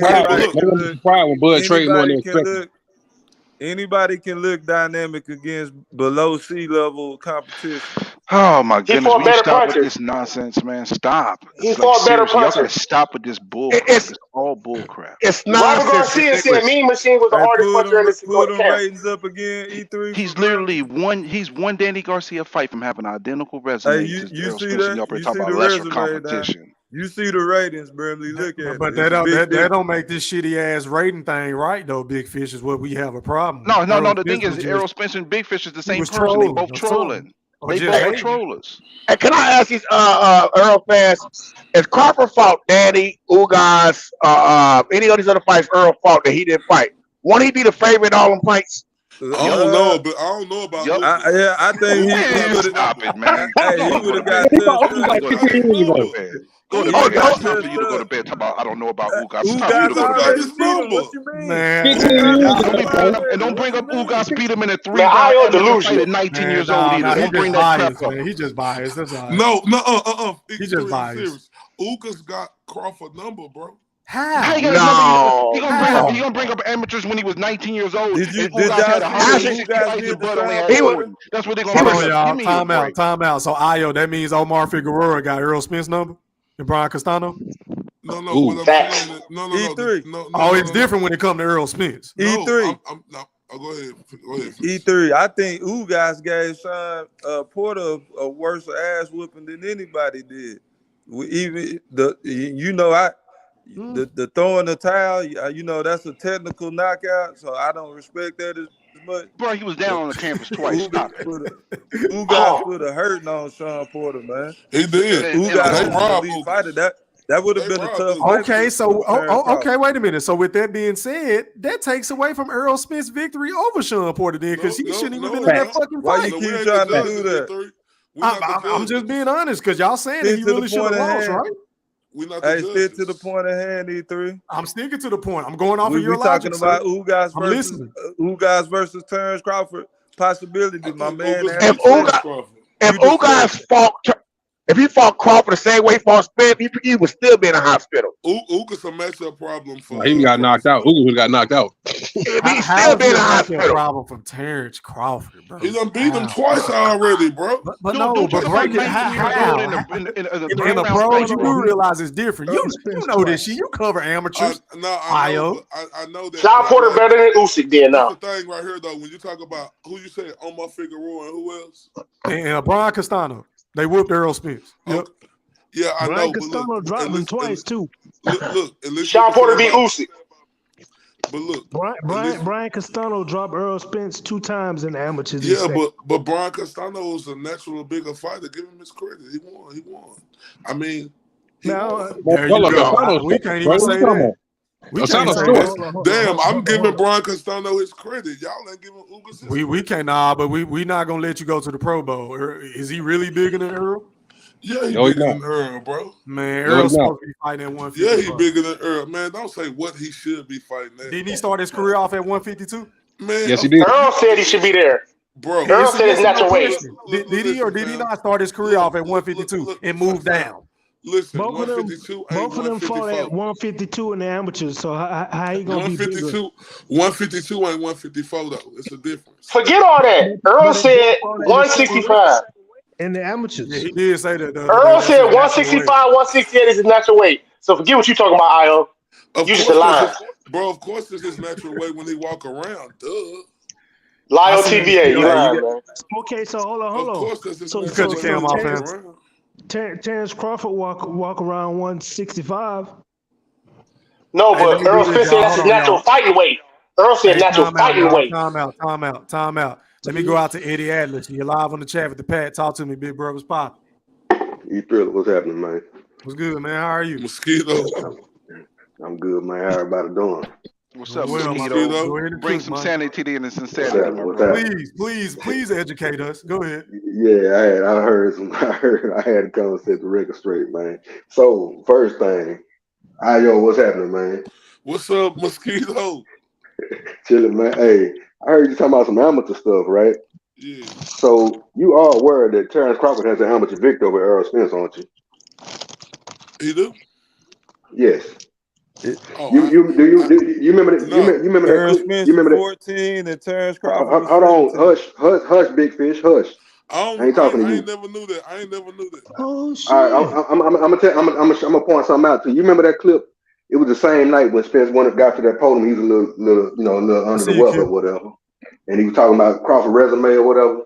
That first night when he talking about Chris Algieri and all that whole speech. Later that same night, there's another clip with him in the hallway with Tank Davis and Adrian Broner. And he not saying the name, but he's like, yeah, he beat me in the amateurs.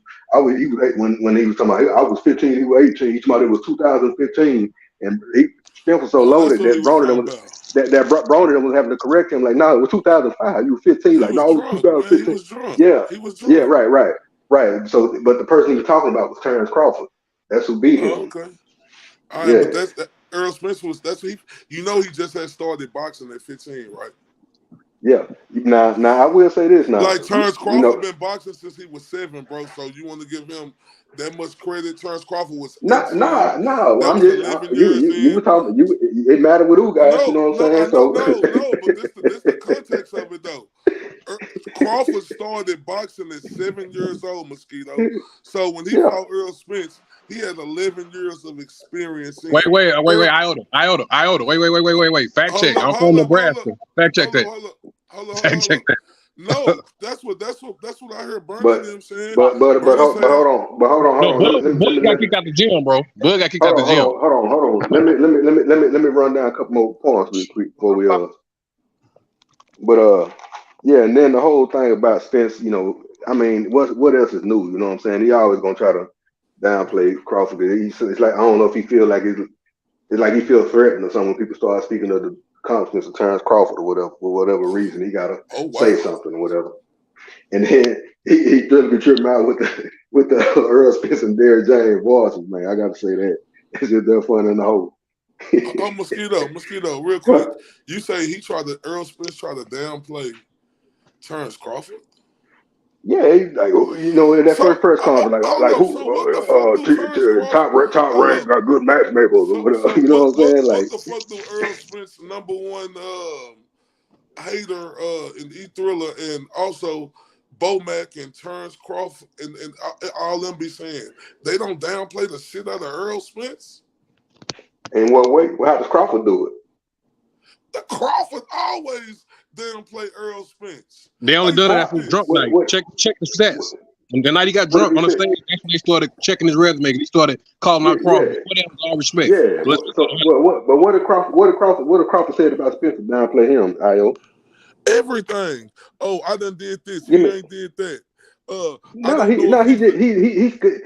Okay, Io. So when he says that, let me ask you this. Is he initiating the conversation or is he responding to something every time he does that? He correcting the situation. So that we could say the same thing about Earl Spence. Is he initiating it or is they asking him? He initiated that shit at the podium. So hold on, that let me night. ask you this, Mosquito. Crawford said he don't know if Earl Spence gonna be his toughest opponent.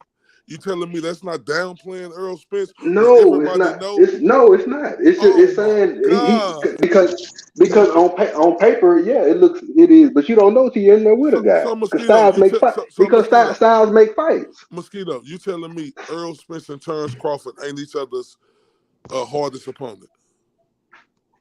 I believe there will be, but I understand he's saying. So why did Terrence Crawford say he don't? So who was it? Victor Postale? Who was it? Amir Khan? Kell Brook? Retired Sean Porter? Who? Ndongo? Retired Sean Porter. He said that before every fight, though. The same Sean Porter that was retired against Errol Spence, too. No, I'm saying it was them. So hold on, E-Thriller. No, he said before every fight, though.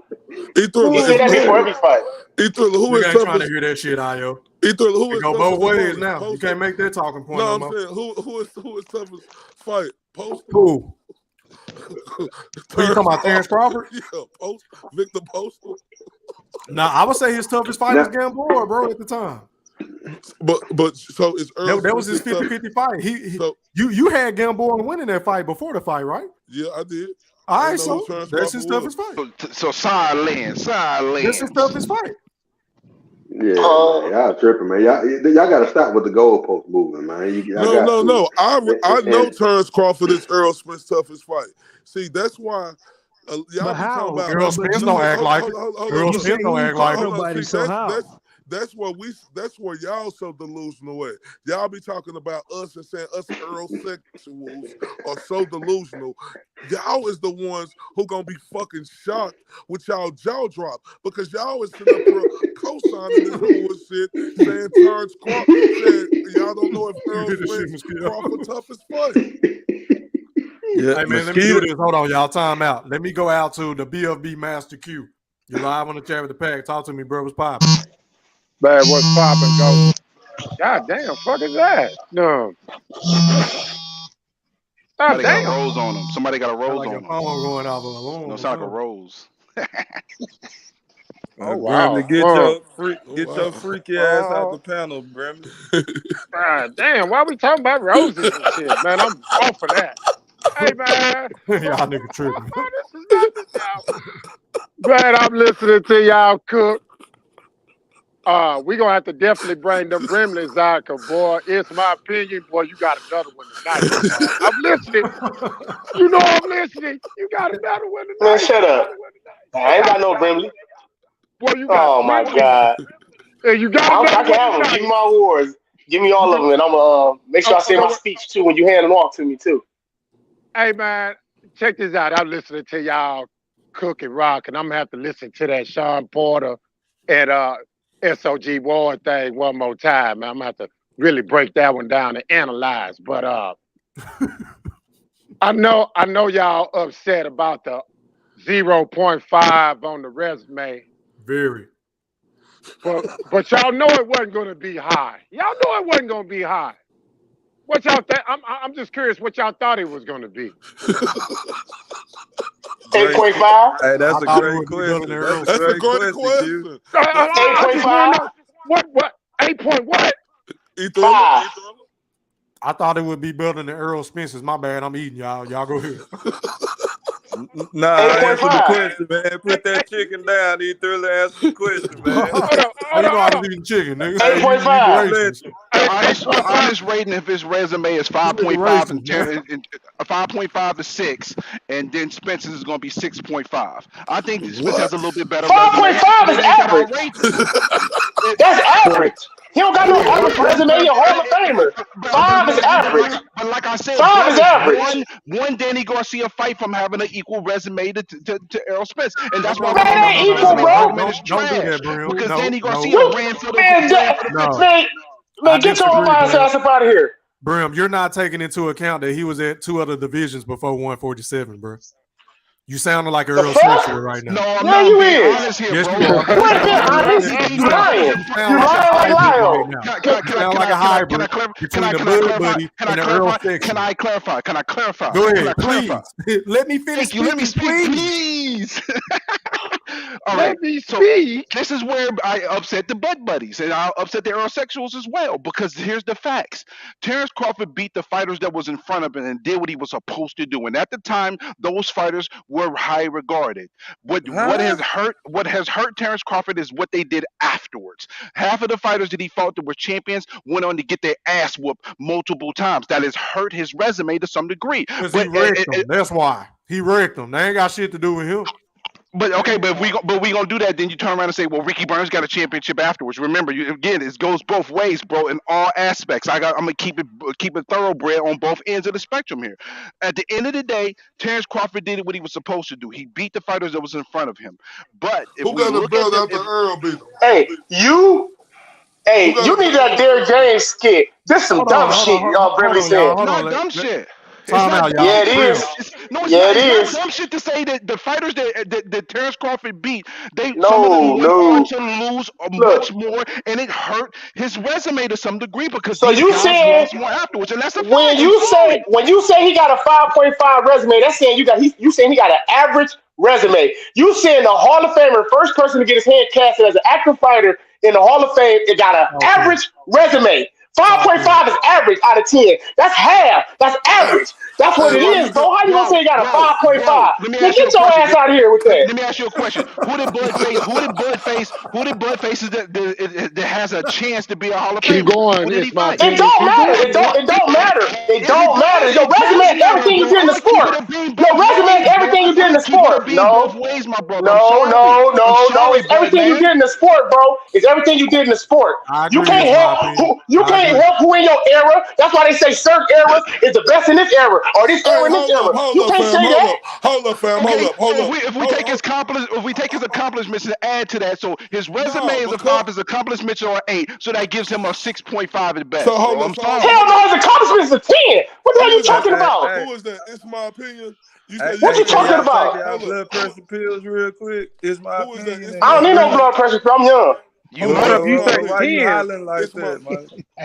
So hold up. Because my mic just loud. My mic just loud, bro. We Put the talking shit. bullhorn down, man. Just talk Oh regular, no, man. but So we can you hear. get loud when you be wrong, all loud and wrong when you come in sometimes. So hey, let everybody do that. Hey, man, we don't need this Me Too, you too, and Me Too stuff. Just stop hollering, please. Yeah, I we can got get you. our points off without yelling. Y'all go ahead. You might My disagree with fault. me about this, bro. I mean, but I'm gonna keep it. I'm gonna try to keep it a band. But at the end of the day, it goes both ways. Everybody talking about Terrence Crawford's resume is so trash, but Errol Spence's resume is not too far above Terrence Crawford if we go by from fighter to fighter. He is It's not one above at all. Danny Garcia fight from basically having the same resume in the sense of who he fought. The accolades, there's no debate. I see you. That's your resume. When you go and put on a job, you put everything you did and what your job is.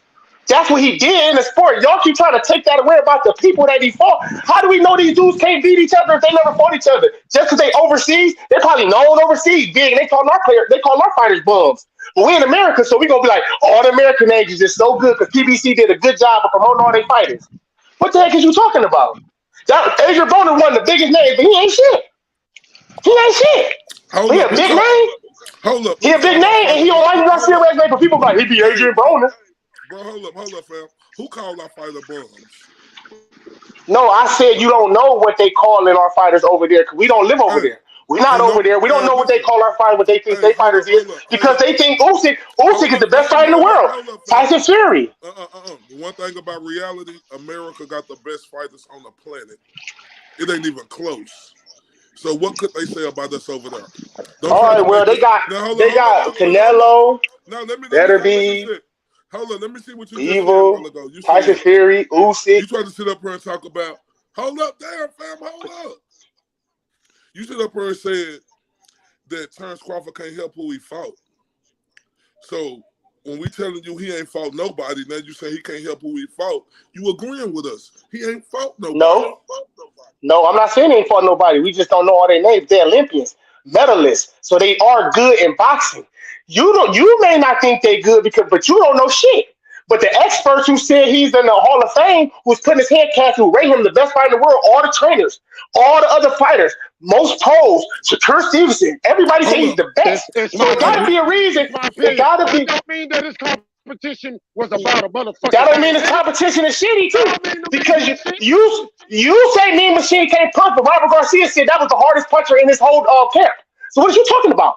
And Errol Spence ran for Mikey, and they said Mean Machine punched harder than him.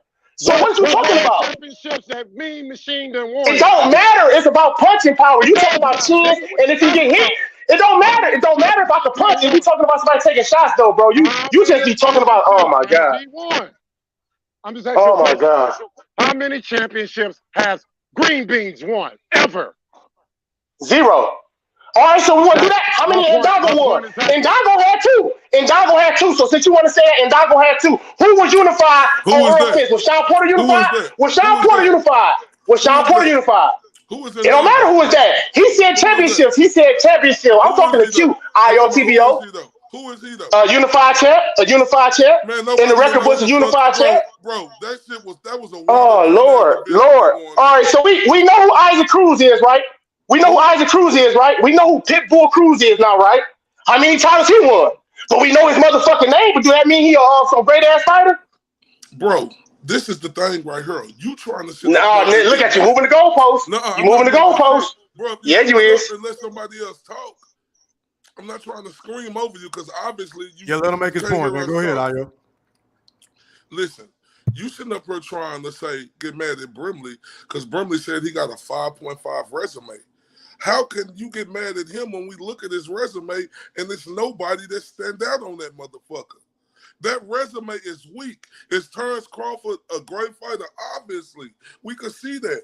But why can't you fucking buddies just admit one fucking time that his resume is sub fucking par? That his resume is mediocre. Ayo, but you just admit said, that. hold on, Ayo. See, this is where you confuse. See, this is where we disagree. This is where we have a disconnection. 15 minutes ago, you said his fights was great, bro. Now you saying it ain't shit. No, Which one I is didn't it? see. No, you're missing my context, C3, because if you roll back the tape, I said he looked great in all his fights. But that wasn't the topic at hand. When Sean Porter, we were talking about Earl Spence. Time out. Let me finish. Can I finish? Thank you. Whenever Earl Spence was asked by a Showtime interviewer, what's the best win on his resume? Earl Spence didn't say, oh, his performance. He said the best win on his resume. Oh, all his fights are great. Which one is it? Because you can't pinpoint one. Like, really. But all his fights are great because he have knocked out everybody. Man, it is obvious Earl Spence misspoke because we know Avenesian wasn't no great fight. So was Earl Spence talking about that fight as well? So now we making excuses for Errol Spence again. Oh, they making just no like y'all excuses. did.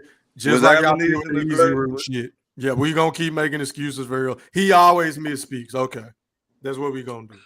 No, but y'all don't give Terrence Crawford that luxury. No, though, just Crawford FYI. has looked great in all his fights. C3, he knocked out people.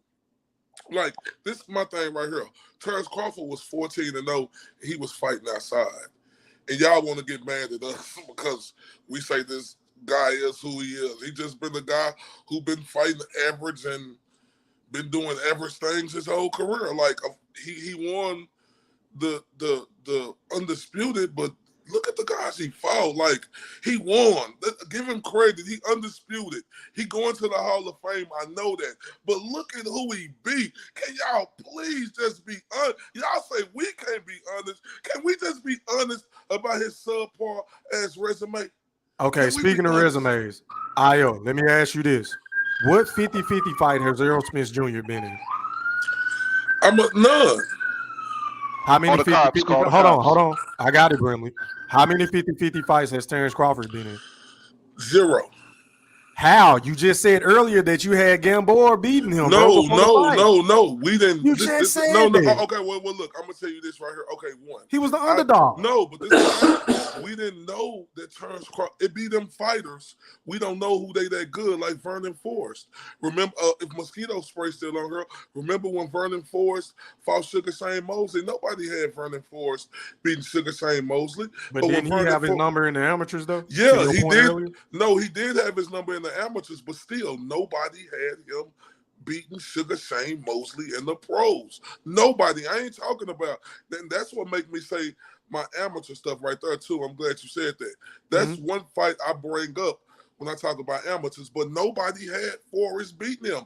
It's not our fault. We didn't know who this Cornhusker was. You know, he really did have to get it the harder way. He had to fight outside and work his way up to ESPN. Congratulations to him for that. Like, he made it. But we didn't know who he was. But you do know you're making my point, Ayo, because you just stated that Earl has never been in a 50-50 fight. But earlier in the show, you stated that you had Gamboa beating Bud heading into the fight. So that lets you know Bud had been in the fight to where you was like, damn, I don't know who gonna win. I didn't know who Bud was. Nobody did. That's cap. So you're gonna penalize him for that. Only people who knew who he was is shouldn't that make his win that much more impressive? No. That's why don't? No, I said no. I'm just saying no. Okay. No, I'm saying no. That's the one I give him credit for. But it's like what you did after that, and there's a lot of increments that come to that too. Y'all be talking about Mikey Garcia moving up. Gamboa moved up too. Wasn't Mikey Garcia also undefeated? No, that's not true, Ayo. I broke that down earlier, bro. He I fought a fight at 135 before he fought Bud, bro. I know, but he moved up. But what I'm saying is Mikey Garcia was undefeated too when he fought Errol Spence. Am I right or wrong about that? Correct me if I'm right or wrong. He was undefeated, but he hadn't done shit at 147. He moved. He actually moved up 2 weight classes. My point. He was undefeated, just like Gamboa was undefeated. But you take away from the Crawford and Gamboa fight because you say Gamboa was too small. Yes, no, I bro. don't. No. You ain't never said that, Ayo? No, the reason why I can't take that credit away from him, now I make my this is the thing right here. In my general Big Fish voice, when new information presents itself, then you have to be realistic about the situation. We didn't know Terrence Crawford was gonna be this great. He turned out to be a great fighter. So when you go back and look at that fight now, you're like, yeah, Terrence Crawford, you should beat the fuck. You should have won that fight, but at the moment, then you didn't know if Terrence Crawford was who he said he was. But there was there was no moment where we looked at an Errol Spence fight and said he's gonna lose. Hey man, hold on, y'all. I apologize. Time out. Let me get to this cash out. Appreciate that cash out, Darian. You already know I got to get you right, fam. Appreciate you. Get a black, get a black, get a black, get a black, get a black, get a black, get a black, fuck them up. Then what? Turn up. Then what? All right, y'all go ahead and rock. Go ahead, Brim. Say what you was about to say. All right, so but there's no instance in any Errol Spence's fight that he was even close to being the underdog. There's not a single fight. There's 2 fights with Bud where there was a question mark. One, he was a clear underdog. Another one, he was favored, but it was one of those fights where people didn't know if Bud would win. There is not one fight that Errol Spence has that we can say that. The closest we can get is Kell Brook, and Kell Brook was coming off of an injury as well. So what fight did you have there with Terrence? Okay, I'm not disagreeing with you on that, Brimley. Okay, you want me to give you that? Let me give you that. But it's a reason why. That's why it's an A side and it's a B side. Errol Spence. Here we go. Let me finish. Earl Spence has always been treated like the A side when we always known who he was. Terrence Crawford was a guy got thrown in the garbage. Thrown in the garbage. You know, like see, this thrown in the Let him garbage. finish, man. Let him finish. Go ahead, Ayo. Finish your point. You know, fighting in the alleyways, fighting at the local gym, working his way up to fighting Tecate outside, then making it to the grand stage where everybody knew who he was. That's just the truth. Go ahead, Brim. Respond. I don't even know if I want to respond to that bullshit. It's just it's so disingenuous. Now, see, I go to say something that makes a Terrence Crawford fan upset, but then the Spence fans take it and run with it and go way past the level they should. At the end of the day, stop doing that shit. You need to stop doing it. I done told you about that. No, but I'm being honest though, bro. I'm sorry. I'm being honest. I'm being honest. I'm not being honest. I'm not being a hybrid. I'm being honest, bro. If my honesty gets me this, so freaking be it, bro. Don't knock me. Don't knock me. Can I ask Brimley a question? Go ahead, General Big Fish. So Brimley, you was moaning and groaning at the adjectives that IO chose to use, but you yourself knew who Earl Spence was before Terrence Crawford, bro.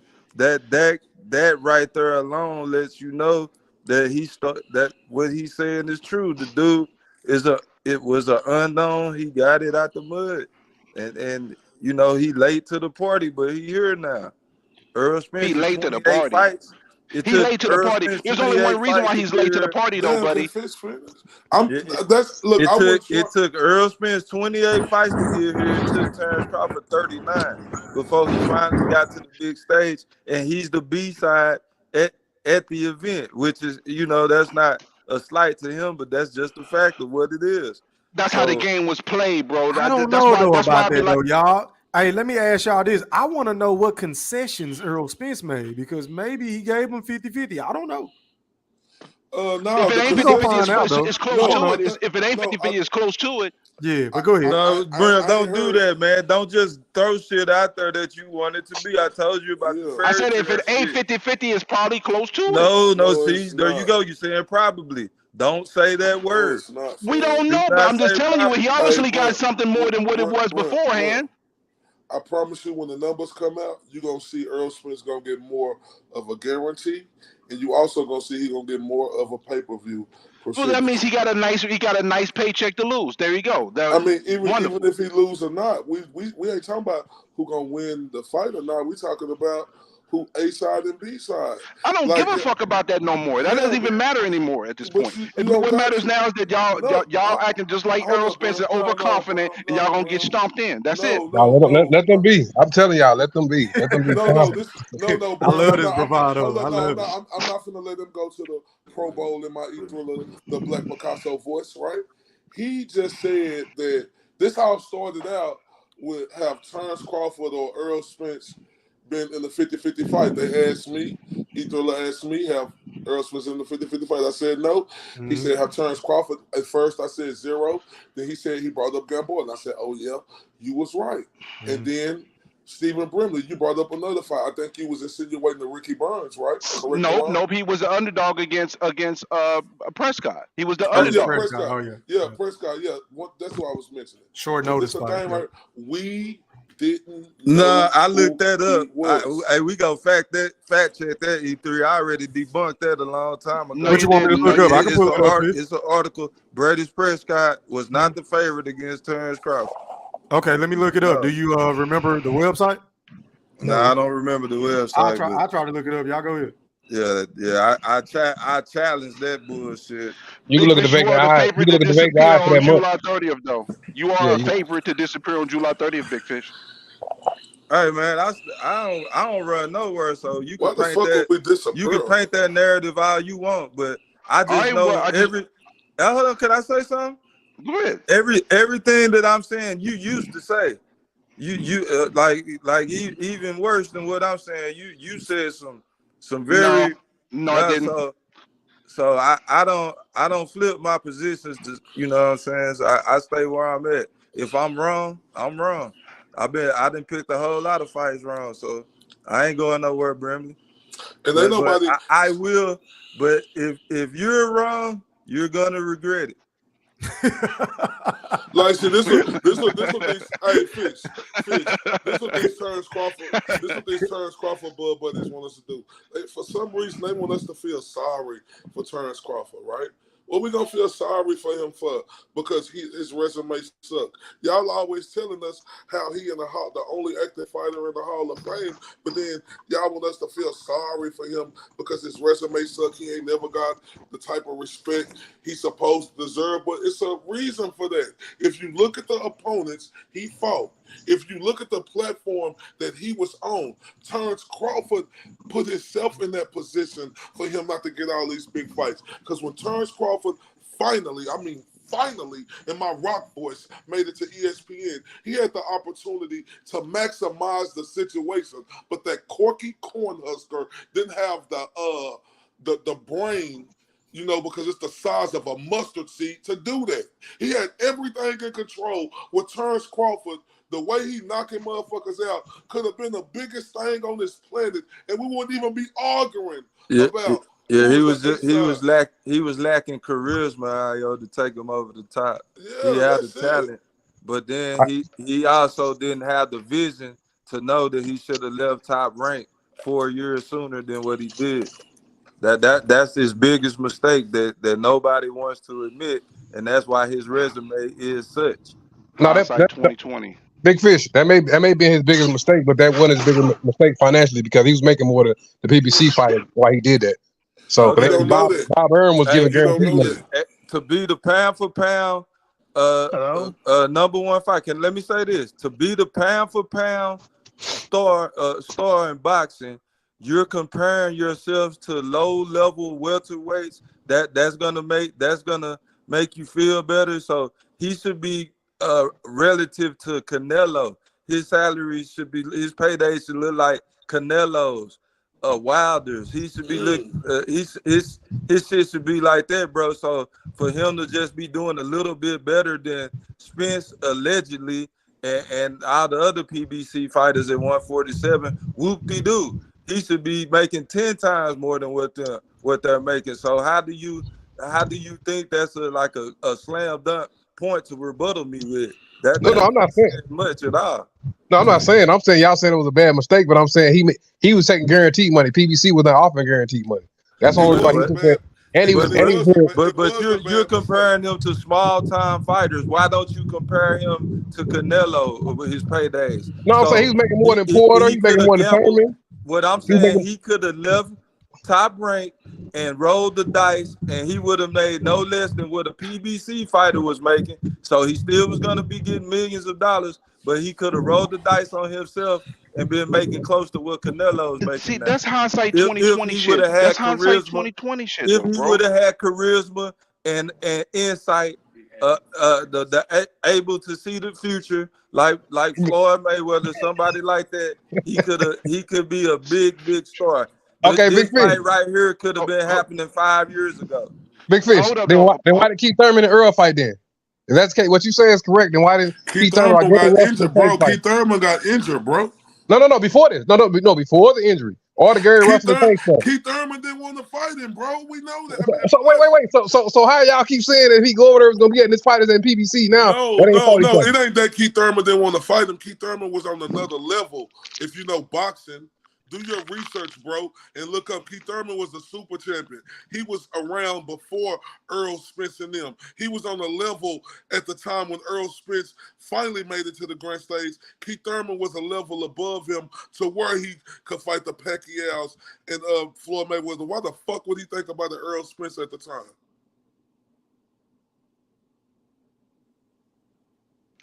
Y'all mad hindsight 2020. You know why? Because when Bud resigned at that time, he was able to fight PBC fighters. Am I wrong? Who was he able to fight though? Who was he able to fight? Tell me the PBC fighters. John the Molina ones and Felix Diaz. Yeah, if I'm yeah, not I mistaken. know. And them the When guys he was at that- 140. Them was Trash. the lower class of the PBC Man, it's a fighters. gold They just threw medalist, them Big Fish. Them was bones they threw. Thriller. Wait a minute, but was Felix Diaz not a gold medalist? Yeah, but like you said, Oh, how's he trash, bro? Hold up, what you tell me earlier, E3? Did Errol Spence win a gold medal? Hold up, E3. What you tell me earlier when I said Ugas beat Terrence Crawford in the amateurs? That shit don't mean nothing, right? So the gold medalist don't mean nothing? No, I'm saying this is the gold medals. That's in the amateurs. Making it to the pros. I mean, y'all tried to make that statement with me when I said Ugas beat Terrence Crawford in the amateurs. Yeah, but he beat him in the amateurs because at that time Bud only had 30 fights. Ugas had 140. It's context matters. Context matters. Oh, okay. So when Bud was fighting for 11 years and Earl Spence was his first year fighting, and Bud beat him, I ain't never. I didn't even mention that. I don't care about that. So you can use that if you want to, but that ain't you. I ain't Bud using got that kicked out the gym. Bud got kicked out the gym for fighting. So for about 4 or 5 years, he played football and basketball. So that saying he was in the gym, that ain't true. I'm trying to figure out what makes Errol Spence's resume so much more impressive than Terrence Crawford. Hold on, let me finish my point. If he haven't had one 50-50 fight, if he fought a nigga that ain't beat nobody at 147, he fought another nigga that was thinking about retirement. He fought a nigga that beat a washed-up Manny Pacquiao, who also had several losses prior to beating Manny Pacquiao. I disagree. And then he fought a nigga that was already broken in Kell Brook. What is so impressive I about disagree. this? Earl Spence versus Kell Brook was a 50-50 fight, bro. How? When he was coming off an injury, moving down to weight class. Everybody around the world was calling Earl Spence the next Jeff Lacey. E3, I'm telling you, bro, that was a 50-50 fight. Everybody was saying Earl Spence was finna be the next Jeff Lacey. Everybody? If How could you- everybody if he was favored? If you was on her watching boxing, and this and that, of course, you know, we thought Earl was gonna win. I did too. So you just contradicted yourself. He was the favorite. He was the favorite. Man, I'm telling you, everybody was calling. He was the favorite. We looking at it right but here, though, how's it Ayo. everybody he's the favorite? Come I know, on, but stop the madness. Hold on, look at your screen, Ayo. Kell Brook was a plus 175 and Earl Spence was a minus 205. He was the favorite, bro. Yeah, no. I'm saying though, everybody around it was a lot of people around the world, bro. I know them Vegas or Bet or whatever, but it was a lot of people around the world who thought Earl Spence was not gonna go across the pond and come back with that victory, bro. I'm telling you. It was some people, just like it was some people that had a nerve to think that Hey, hold on, Garcia y'all. would be Let pink. Mosquito Spray jump in real quick. Give us some context, bro. Yeah, all them people lived in Sheffield, England. With the chocolate brownies and shit. That's not true.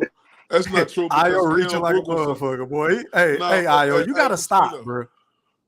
Mosquito, you know that's not true because Kell Brook, even though he went up to 160 and lost, he was an undefeated fighter at 147. And we sit up here and talk about, I think General Big Fish said that Ugas gave Sean Porter the worst ass whooping. Kell Brook gave Sean Porter at the worst ass whooping he took when he beat him. I forgot who had the belt or not, but Porter had the Porter belt. had the belt. Yeah. Porter had the Brooke belt. took That's it how Kell from him. Brook got the belt. Yeah. That was the first defense. That was the first defense. Brooke took it from the him. worst ass whooping that he got. So when people sit up here and act like Kell Brook was just out of there, come on, man, let's stop. Don't kid yourself. Everybody was looking at Kell Brook like he was gonna be the next best thing at 147, especially after he beat Sean Porter in the fashion that he beat him in, bro. Like that shit was crazy. Yeah, leave out that eye socket though too when he came back down from 13 pounds of cutting weight at the spot Triple G. Leave that out. Yep. Hey, who said that? Somebody with Mr. some sense. Mr. INTJ, man. Mr. INTJ. It's all facts. So this is the thing right here, Mr. INTJ. You say he came down 13 pounds, right? Kell Brook walk around at 185, 190 when he's cut to 147. So Kell Brook was already in good shape coming down to 147 because you know they had to do that fight immediately. So Wait. Time out. I do strength and conditions coach. Stuff. So don't just throw that by me. The farther you come out cutting the weight, the more strength you lose. So miss me with that. No, it's not. No, it's not. Kell Brook didn't even have to cut that much weight, fam. He had to cut muscle, bro. Are you serious? Can I finish with Hey, Mr. INTJ. Hey, hold on now, Mr. INTJ. Yes, sir. Hey, my dog Mosquito Spray desperately needs your services, man. We go get your number after the show, man. He go to ice cream eating buffets and all kinds of shit like that, man. So we go get him some Hold help. up. Now, Mr. INTJ. I'll go ahead and finish. I'm sorry. Now, Mr. INTJ, let me holler at you real quick. Now, see, you missing the point of what I'm saying, sir. You talking about strength and conditioning, coach. I'm talking about boxing. When I'm talking about Kell Brook is, he was cutting down from 185, 190, almost 200 pounds to make 147. After he fought that Triple G fight, Kell Brook was in great shape at 160, 170. So he didn't have to lose as much weight as he would, especially being off after you have a fight. He went straight immediately into that fight a couple of months later. So that stops. Y'all miss me with talking about he was weight drained, all that other stuff. Stop that. No. That's what we're saying. Okay, after the injury, meaning you have to go through rehab. He had an eye injury. We're gonna agree with that. Meaning there was no training or what's called it. Meaning all the weight he was cutting was water weight. He was not getting pulled. That was 6 months. That was 6 months. You can do the timeline. Can I ask a question? Can I ask Mr. NIG a question? What's good, my boy? My question to you concerning to this subject right now is, how long was it supposed to take? Since you just said rehab and all, how long was Kell Brook injury supposed to take to heal? Oh, well, the doctors told him a year. The doctors told him a year, but he couldn't because if he wouldn't have, he would have had to forfeit that belt. Because what's called a year? Yeah, he had a broken orbital bone, bro. And he boxing. Hold on. Stop. First of all, you know that's propaganda because ain't no doctor told that man a year or nothing because first of all, that injury only take a few weeks to heal. He's a boxer. What are you talking about? Wait. Okay, wait. He was out the ring for 10 months. He had plenty time to heal, sir. That injury, look it up. This is where y'all get banged up in debates each and every time. Because y'all think years and all that stuff when that injury takes weeks, not even months. He got back in the ring 10 months. So what are we talking about? No, what I'm asking you is, after injury like that, you're a boxer. When do you start to have an orbital bone surgery? That's my question for you. Since you know so much. Okay, watch this. If it only took a few weeks to heal, and he got back in the ring, Who said it took a few weeks to heal? the injury takes The doctors a few cleared weeks. him. The doctors cleared him. It only takes a few weeks to heal, sir. Stop lying. Oh, hold up. Who was that? It's my opinion. It takes 6 to 12 months. 6 to 12 months. 6 to 12 months, bro. He had reconstructive facial surgery. He had titanium in his face, bro. He didn't have no fracture. He had a broken. It was orbital broken. Let's bet 100 on that right now. We can cash out. Bet it. They said he'd be out a year. They said he'd be out a year. He could. And he had reconstructive facial surgery. He had titanium in his face. He had titanium plate put in his face. He had to reconstruct that stuff because it was broke. It was shattered. What are you talking about? They said it was broken. That's why his eye was swollen like that. What are you talking about? They said 6 to 12 months to take to heal. He healed in 6. And he was asking for medical assistance because he said he wasn't properly healed. He said he was weight drained. He said all this. Kell Brook. Hey, nobody ain't trying to hear them lame ass excuses, bro. That's not an excuse. That's Kell Brook. That's not an excuse. You making lame ass excuses. You making lame ass excuses like you always do. Caping for Errol. Caping for Errol, man. Caping for Errol. I'm going back on mute. No, I want you to go back on mute. I want you to bet that $100 that you finna lose if you want to rock with that. Because that's $100. Bro, it's a broken orbital. What you gonna look up? You gonna look up the same thing that dummy looked up and gonna look up fracture. And the fracture takes 3 weeks to 3 to 4 weeks. It takes a couple weeks to heal, and you can be right back in. He has a broken orbital, but he had a broken, which takes 6 to 12 months. It's a simple Google search, bro. A simple Google search. Simple Google search. But you're going to look up fracture and you're going to read out a fracture. Look up broken orbital bone, bro. He said it in the whole interview, the whole article. The ESPN article. It said in the whole ESPN article, everything. I'm not making an excuse, bro. I don't care. I gave them both credit. I gave them both no credit or credit. I don't care. No, I don't make an excuse for him losing. I had Errol Spence winning. But do you notice how when you reference that, and they keep in mind, they're not talking about sparring. After that, then your stuff here is sparring. So it's like, bro, they professionals, bro. Look, this is the thing right here. The doctors ain't gonna fucking clear you if you ain't ready to get back in. I don't give a fuck how long you gonna be out. Yeah, you could be clear, but you can't train. Bro, let me finish. Man, you just be saying anything. That'll be against regulations to clear somebody to come into a fight or even clear somebody to spar if they're not ready to spar.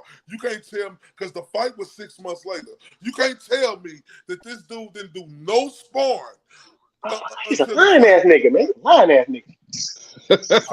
You a lying ass nigga. No, correct. It was 9 months later. 8 months later. Time out, fellas. So I'm looking on Google, and it says that the incision to repair a broken orbital bone may be hidden inside the lower eyelid. Surgery is performed on an outpatient basis, and patients are asked to avoid strenuous activity for 1 week after surgery. However, it is important to note that recovery time may vary depending on the severity of the injury and other factors.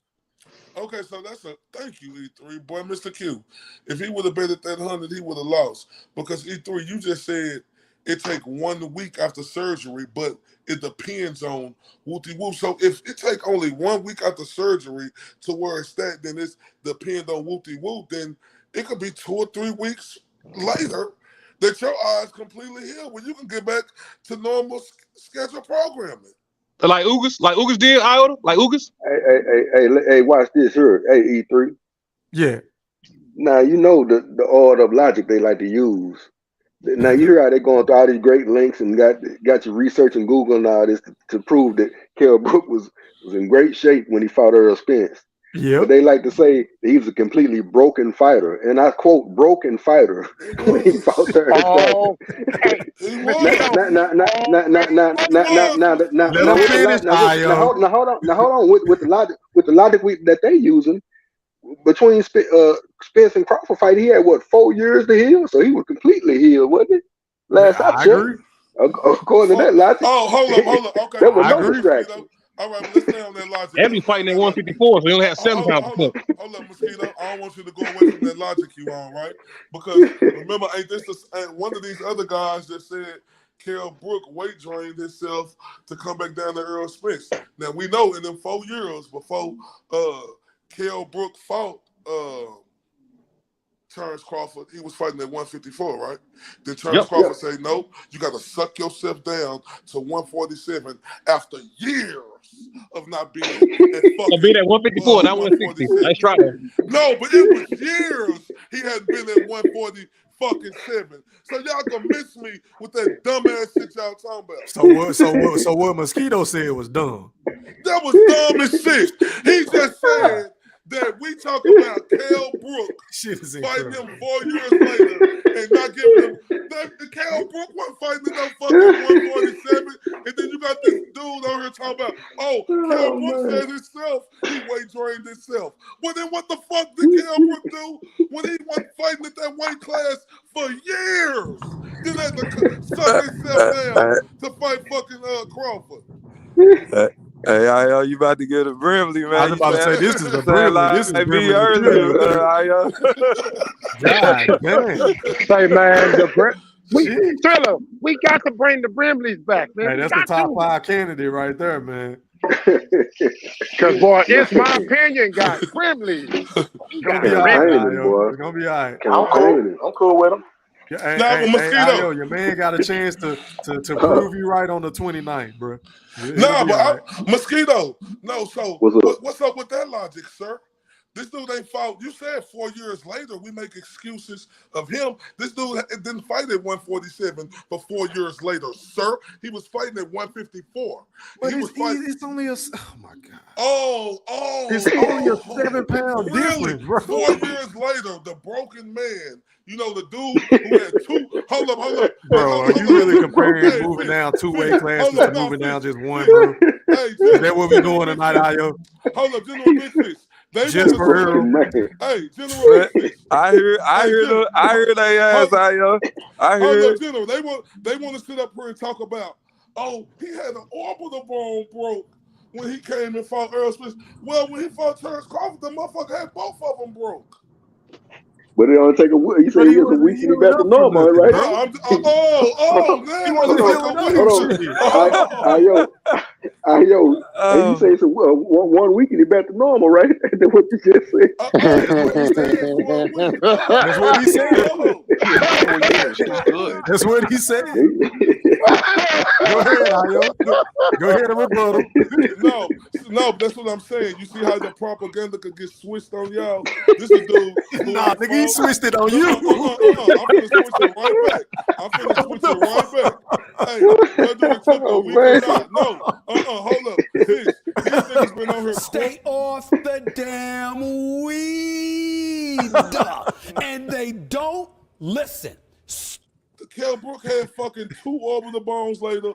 4 years later, he fought Terrence Crawford, not the same guy. Then had to suck himself down to make that weight.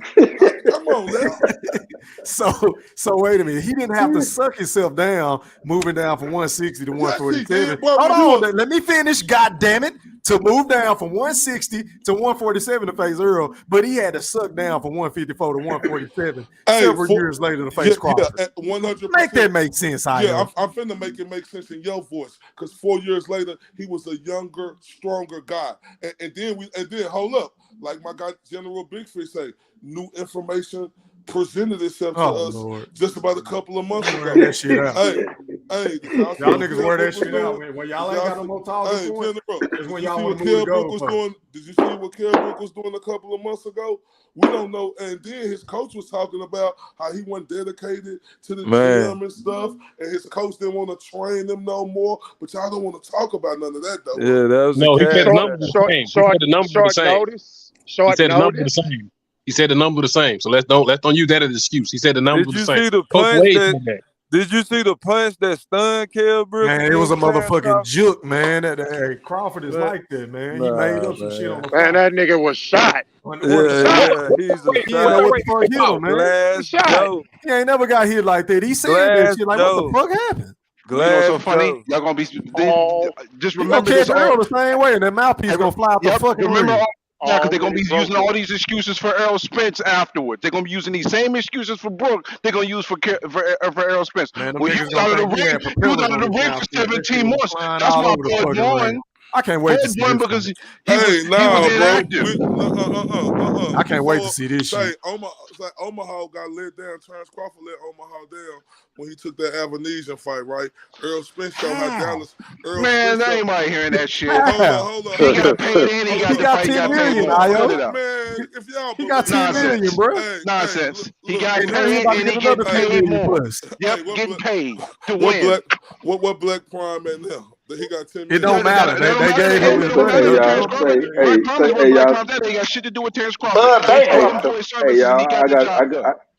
I got another question for Ayo and General Big Fish. Do y'all consider now is Ocampo a shot fighter from the way Tim Zoo did him the other night? Who? Why you talking about Ocampo?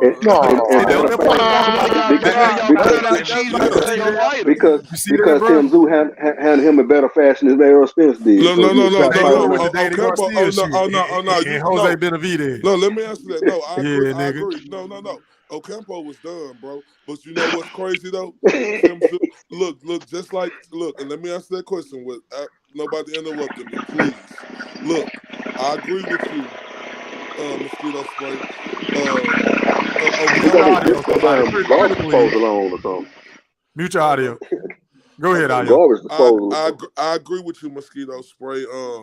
Ocampo was done, right? But I give Tim Zoo credit because he did what he's supposed to do. Just like Terrence Crawford.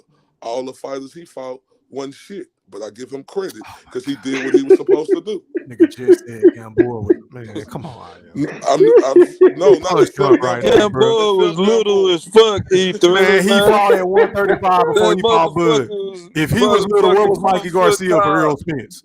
What was Mikey Garcia, Big Fish? Mikey Garcia ain't never been the same. He gonna start I don't want to with answer that shit. Can I I don't want to hear answer no the question. question? I'm asking you. Can I answer the question? Starting with the Can you accolades. please? And don't answer walk the around my shit. Don't Don't say play my Michael name, Big Jackson Fish. tonight. Go ahead. Don't say my name, Big Fish. Yeah, don't throw say my mosquitoes name. and shit. You asked me what was Mikey Garcia. Mikey Garcia was at the time a pound for pound fighter with some of the best footwork in boxing, according to Mosquito You better not Spray. say it. They ain't got shit to do with him being Also, small. according to Mosquito Spray, one of the best counter punches in boxing. So that's what Errol Spence fought that night, bro. But they ain't got nothing to do with him being small, a little Hold fighter. up. A3, can You I talking answer a about question? skills, but was the nigga small? Yes or no? That's all I was asking. Yes, E3, but can I didn't want no question? backstory, but go ahead. He weighed 147 when he fought it. He But weighed he in moved at up 2 weight 147. classes. He He moved up weighed 2 in weight at classes. 147. It was probably by 160 when they was fighting. So E3, you know how He y'all dared to be great. E3, you know how y'all like great. to talk about. You know how y'all Dare like to to get a talk check. about. You know how y'all like to talk about how these fighters ain't never the same after they fought Terrence Crawford. That's a fact. So have these fighters been the same? How Mikey Garcia the same after he fought Errol Spence? Porter put up his best punch numbers after Earl. Was Porter the same? Yes, he put up his best punch numbers after Earl. Porter wasn't come never on, shit bro. though. Porter was never shit though, in my opinion. Where box Rick at E3? Pull up Bro, Porter. hold on. 3 Sean fights. Porter lost every fucking big fight he had. Hey, Who the the boxing- he beat Danny Garcia. That's it. Hey, Mosquito Spray, the boxing encyclopedia. I want to talk to you, Eddie Atlas. Was Mikey Garcia the same after he fought Errol Spence? Well, the thing with Michael Garcia at That was a 147. yes or no question, sir. Yes, Oh, he no, was. so we can't give backstories. I'm going to tell you. I'm going Go ahead, Mosquito.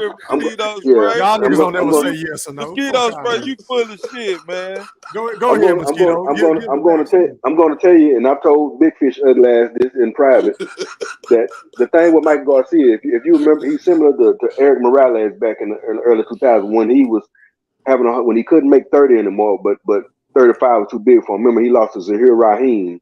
That was a big upset, but he was too small for the Pacquiao fights. You know, he was struggling to make 30.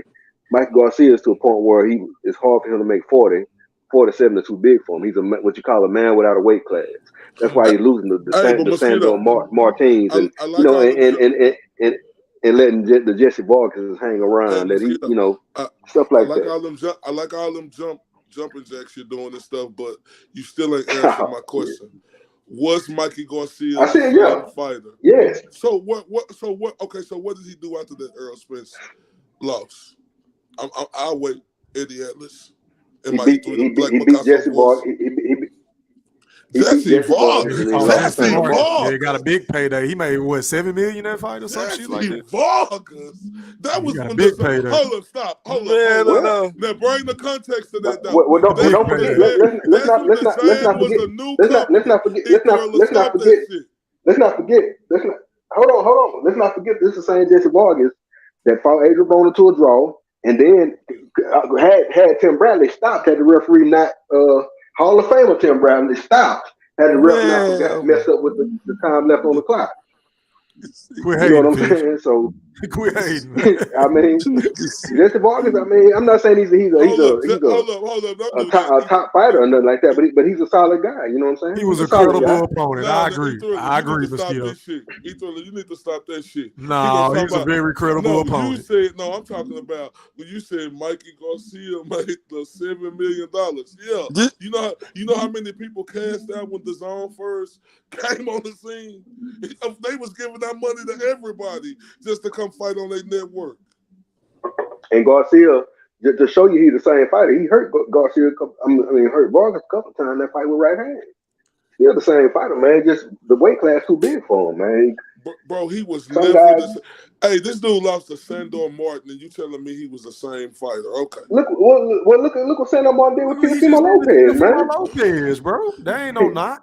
Man, look what T.O. just did to Josh. No. Teofimo Lopez. Girl, here go my excuse. No, I ain't making no always. No, I'm not making no excuses.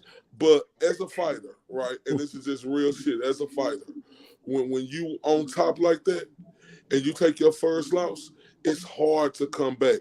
So when you come back, and a lot of fighters who done been on top, when they come back and they have their first fight back, that be their toughest fight back because they fight so many demons going into that fight because they was once indestructible. They was once had that mind frame that they couldn't lose, bro. And that's just facts. I ain't making no excuses for T.O. Okay, now what matter of fact, wasn't that his second fight back? Didn't he fight another guy and stop him or something like that before Martin, or was that after Martin? I'm not sure, but I know. Look it up. Hold on. I'm not because if we think, because you're right, because that was his third fight. So right. So with that said, Ayo, if that's the case, one Mikey Garcia One Mikey Garcia just coming off his first loss, and you know what I'm saying, the same exact situation. Yeah, but what did Mikey Garcia do after that? Teofimo Lopez is the he beat a man. He beat a man and lost to one. Teofimo Lopez beat a man and arguably lost to Sandor Martin. Yeah, but you know what I'm saying? Did Mikey Garcia ever become champion again? And he was young still too. He didn't fight. He retired. He didn't fight again. Of course he didn't, because Errol Spence beat the fight out of him, bro. Man, get the fuck out of here, bro. Ain't none of the niggas that Errol. Hold on. Ain't none of the niggas that Errol beat that became champion again, Ayo. Exactly. Thank you. But that mean ain't shit, right? Hey, hold up. You acting like that's a good thing or something. No. Daddy got action. No, Lipnick got smashed by Peterson got smashed by Lipnick. No. I want to thank Go Thriller for making my point. That's why you do. Oh, I made your point. No, that's why you be painting them pictures so vividly, my guy. You just stated ain't nobody did shit after Errol Spence fight him. And you Terrence Crawford Bud Buddy ass niggas always say this about Terrence Crawford. Ain't nobody did nothing after Terrence Crawford. Thank you, the Black Picasso. I'm gonna stamp that shit. Oh, they have home hold on, y'all. You thought you made, you thought I made your point, but really you made my point. Because the point is Errol Spence's resume is shit. No, it's not shit, E-Thriller. They just show how good he is, bro. Stop it, bro. Look, I beating Phil LaGreco, Chris Van Herden. Then the come up fight. Emmanuel Arte. How many southpaws has that nigga fought? 2 or 3? So okay. Forget Sean Porter. Forget Kell Brook, right? Yep. And Danny. Right. Danny sucks. No. Danny don't count. Hold up. I'm glad y'all brought up Danny, right? Because y'all was speaking on Danny earlier. Danny finna fight for a belt. He sucked though. Uh, Who has he Still don't beat? count. Q, Who did that who did 147? Danny Garcia beat at 147? Don't tell me who he fought. Who did he beat? He became champion at 147 against Robert Who did he Guerrero. beat? Who did he beat? beat Robert He Guerrero. already lost that fight. Okay, He already lost that fight. He beat a bum. No, don't do that. Robert And he Guerrero already is a lost that bum. fight. No, Robert He already Guerrero lost is that fight. not a bum. That don't nigga's a forget, bum. y'all forgetting somebody else. Don't forget Brandon Rios. Yeah, man. Niggas are screwed. Yeah, but bro, he was a champion. But y'all say he lost. No, you talking about shot fight. We talking about shot fighters. No, but y'all say he lost. Y'all said Danny Garcia didn't do shit at 147. He didn't do shit at 147. That was a bold-faced lie. What credible opponent did he beat, Io? You say, see, wait a minute. See, you don't see what I'm doing. I'm using them same stupid ass talking points you used against Crawford at 140 against Danny Garcia at 147. No, who did he beat? No, you're right. You're right, but what I'm saying is he was a two-division champion. Y'all want to give us credit for Crawford being a 3-division champion? Damn. He didn't beat nobody for the belt. They didn't beat nobody for the belt. You don't give him credit for that. Hey, that belt was vacant. They want to shit on Danny Garcia being a 2-division champion whose He fought for a vacant belt. resume is better than Crawford's. No, it's not. No, it's not. Danny Garcia's resume is better than Crawford. Yeah, he got better. This nigga troll. He got a hell of a resume. He applied. He has an incredible resume for losing to the best competition. His resume is better. Are we going off wins and losses? Put it up. Well, what are we doing? I Hey, thought it was about wins and losses, Big Fish. Hey, Pull it up. Who did he beat? What elite? Don't tell me who he fought. Which one of them niggas did he beat? We His talking about the resume win. is better than Because Robert Guerrero ain't going to the Hall of Fame. I'm gonna tell you like this: Danny Garcia beat the better fighters at 140. Wait a minute. Hold on, Mosquito. Did you say Danny Garcia ran out of 140 because he didn't want to fight Victor Poster? Didn't you tell me that? That's why the WBC title was vacant for that fight. But who did he fight though? Who did he beat? Who did he beat at 140, Mosquito? Why you yelling? I'm not yelling. That nigga about to get a Brimley. Man, answer the question.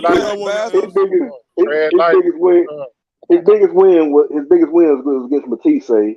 I thought he lost to Peterson. He should have lost to Peterson, but he did get a victory. He beat American.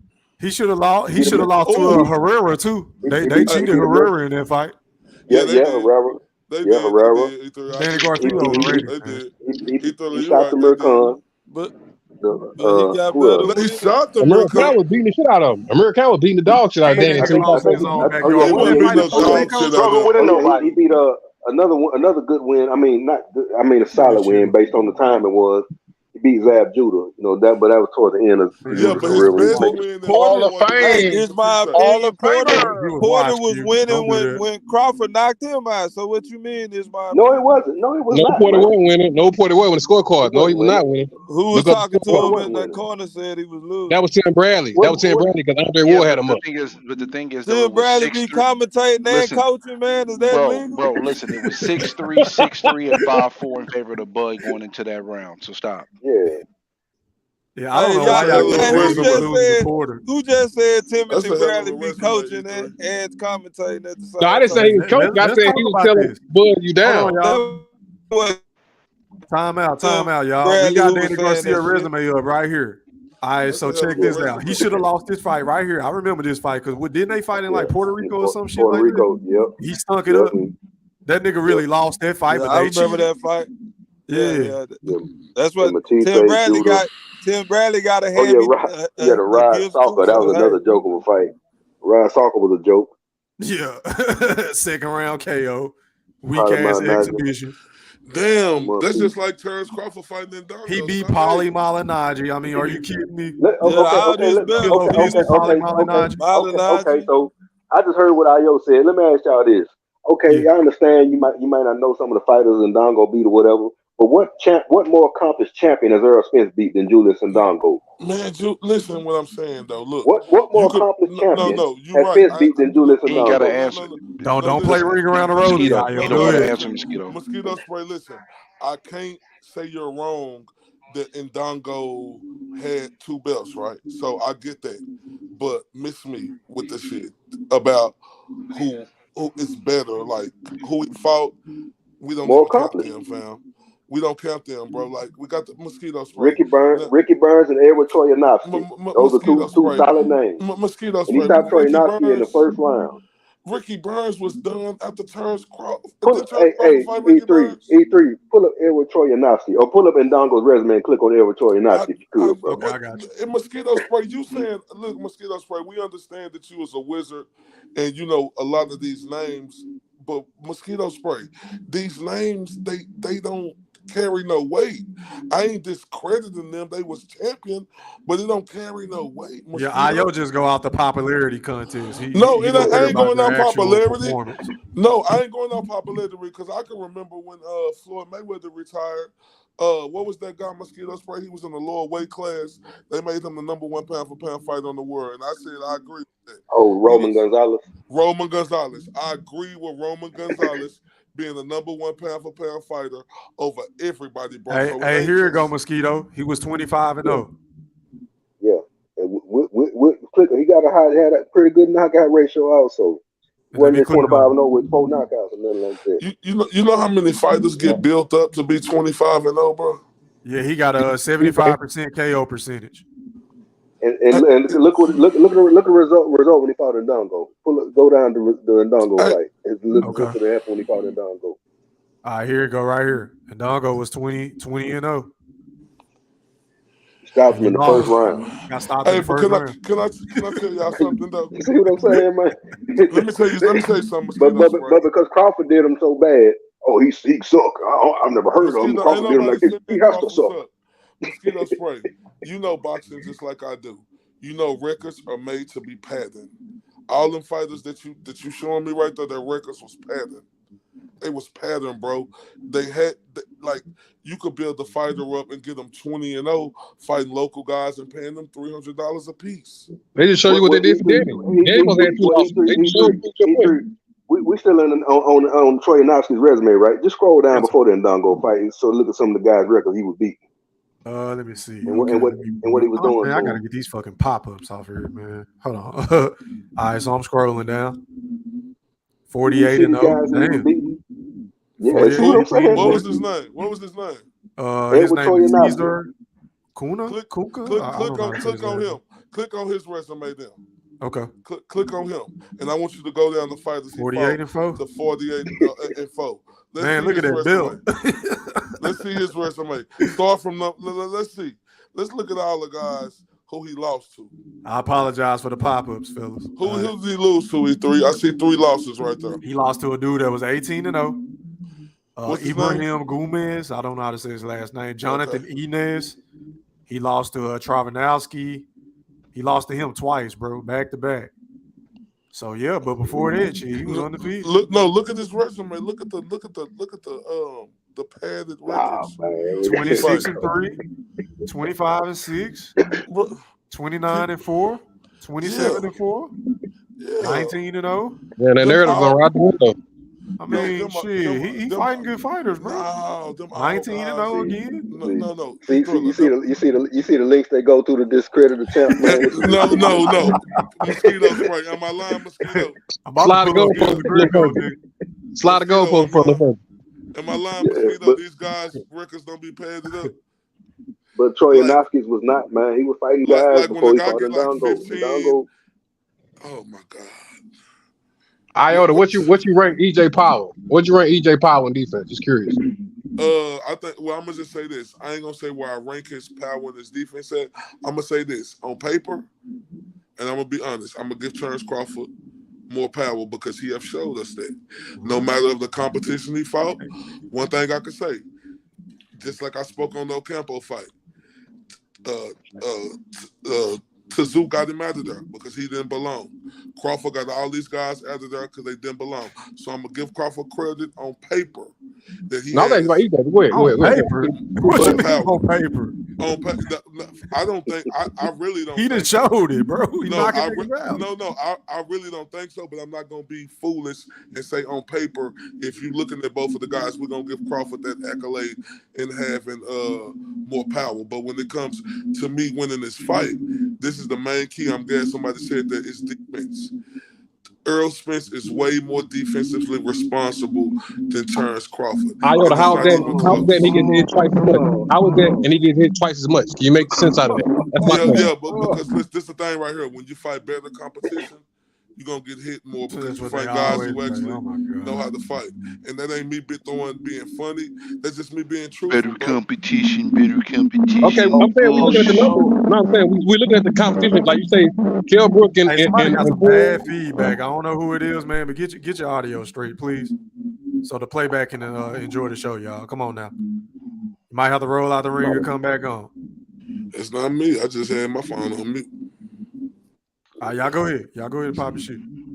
Yeah, but come on, like I look, Terrence Crawford, July 29th, he gonna show everybody he is that guy who me, General Big Fish, Mr. Q, and a lot of other people who really know the sport of boxing is who we said he was.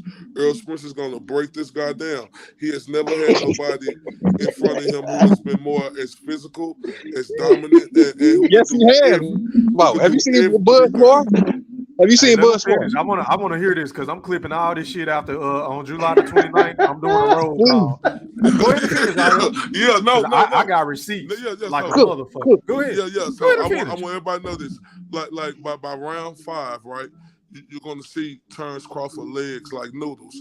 And like I was speaking earlier, when somebody was saying Terrence Crawford was going to fight Errol Spence like that, he ain't got no choice. Terrence Crawford is an old man now. He can't move like he used to. He don't got no choice but to stay right there now. He can't move as swift as around that ring like he could 6 years ago. And for him losing this fight, I want everybody to blame him and his ego, right? Because if his ego, like my guy General Big Fish said, would have took his ego out of it and went and left Top Rank 4 years ago, he would have had a better chance. So wait a minute. Hold on. I'm not gonna let you go to the Pro Bowl because Errol Spence had a plan to fight Terrence Crawford last for all of the marbles. Yes or no? No, it don't. I ain't saying that. Yeah, that's what you're saying. That's exactly what you're saying. Let me answer it. Yes.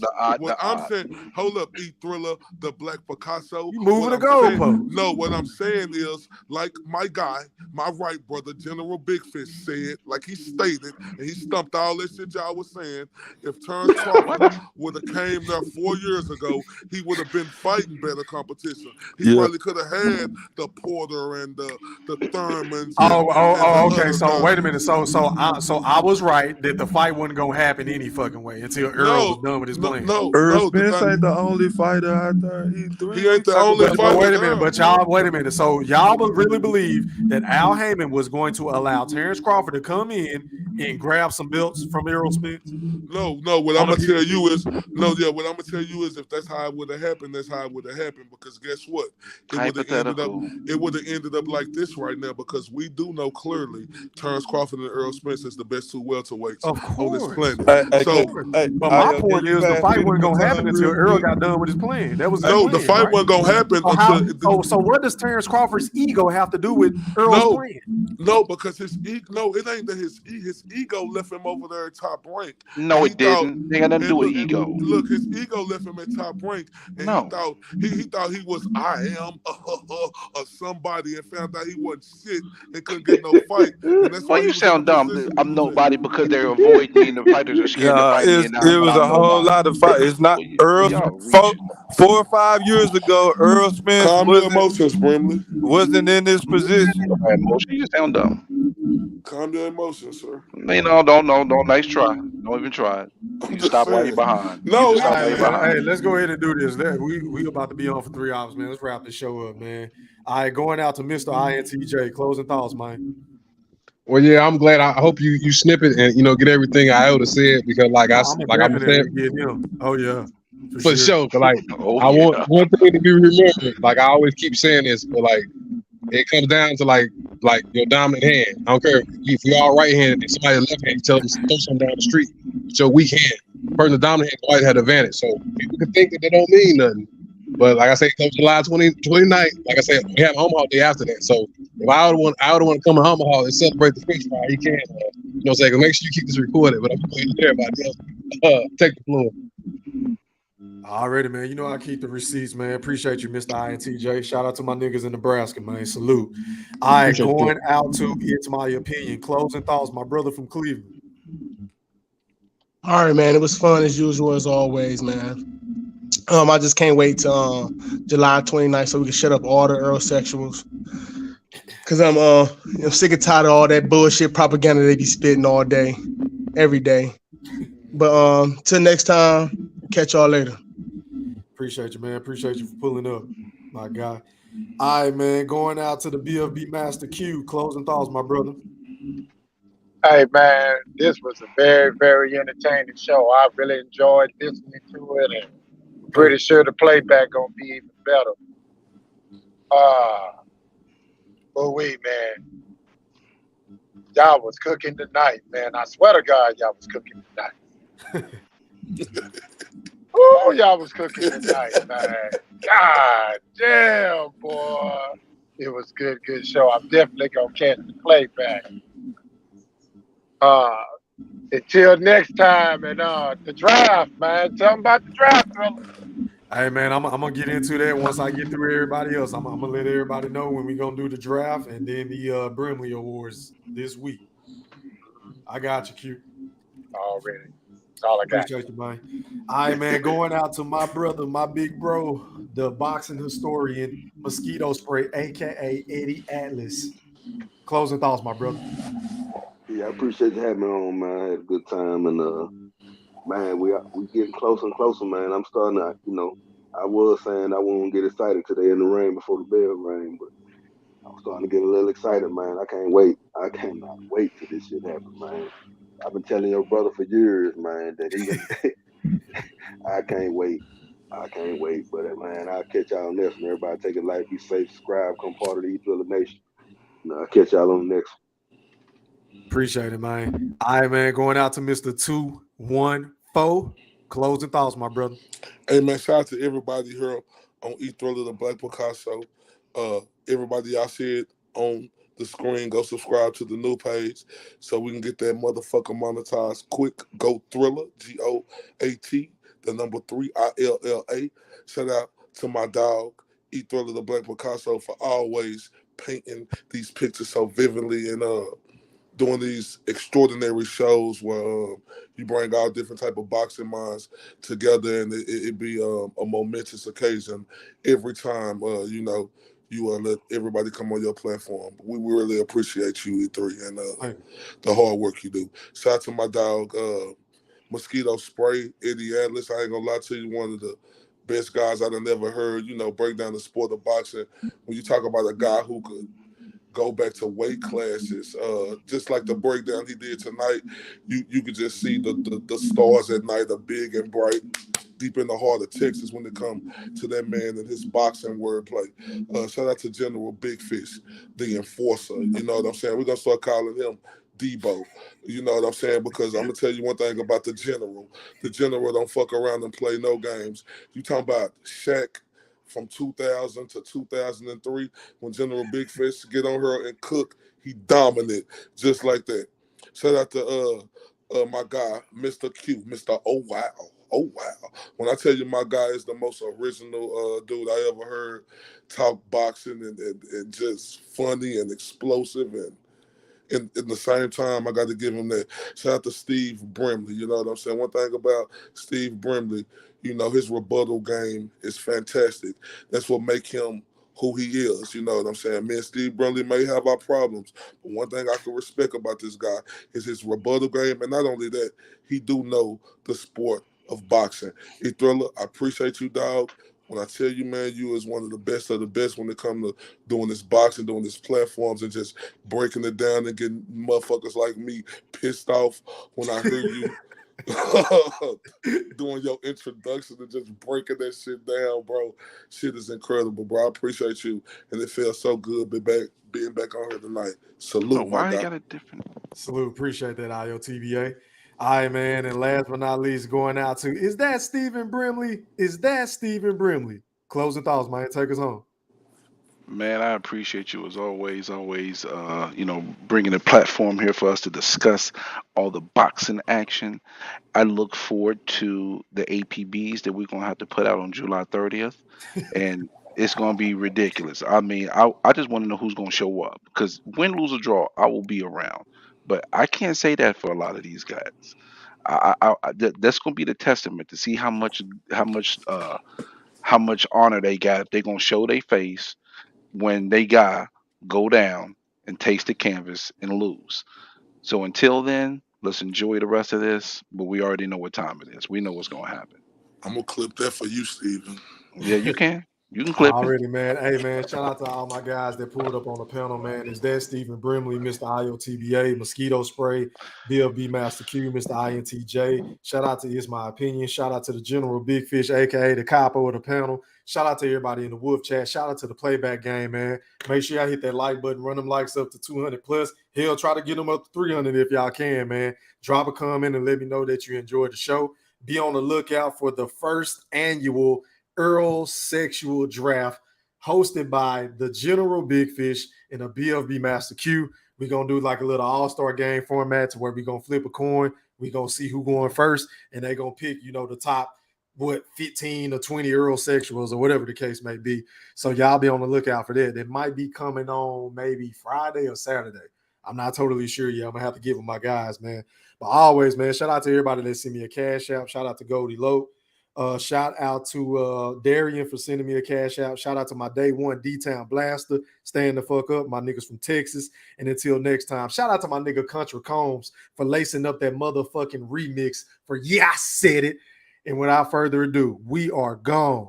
Holla. I got your shit. Is this what you want? Huh? Is this what you want?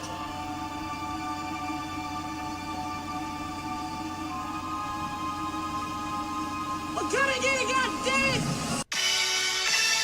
I'll fucking wait. Who wanna debate? Straight, let me cook. Fish fry while season and marinate. Every season, it's no reasoning, just unanimous decision. Smash the noti bell, and thanks to all subscriptions. Mama mentality, stop fouling me, I'm goated. Body shots got them folding. Every word they can quote it.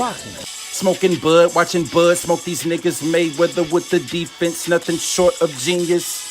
High step into the end zone like prime time. Point me to the limelight. Mic check, it's my time. The pod god every time I deliver. You're now tuned in to GOAT Thriller. I'm here to stay. All the chatter, y'all can dead it. Let's start the show. Yeah, I said it. Yeah, I said it. Dinging on them. Yeah, I said it. Yeah, I said it. I'm the best ever. There's never been fucking anybody. wait. I'm Sonny Liston. I'm Jack Dempsey. There's no one like me. I'm from Nairclaw. There's no one that can match me. My style is impetuous. My defense is impregnable. And I'm just ferocious. I want your heart. Yeah, I said it.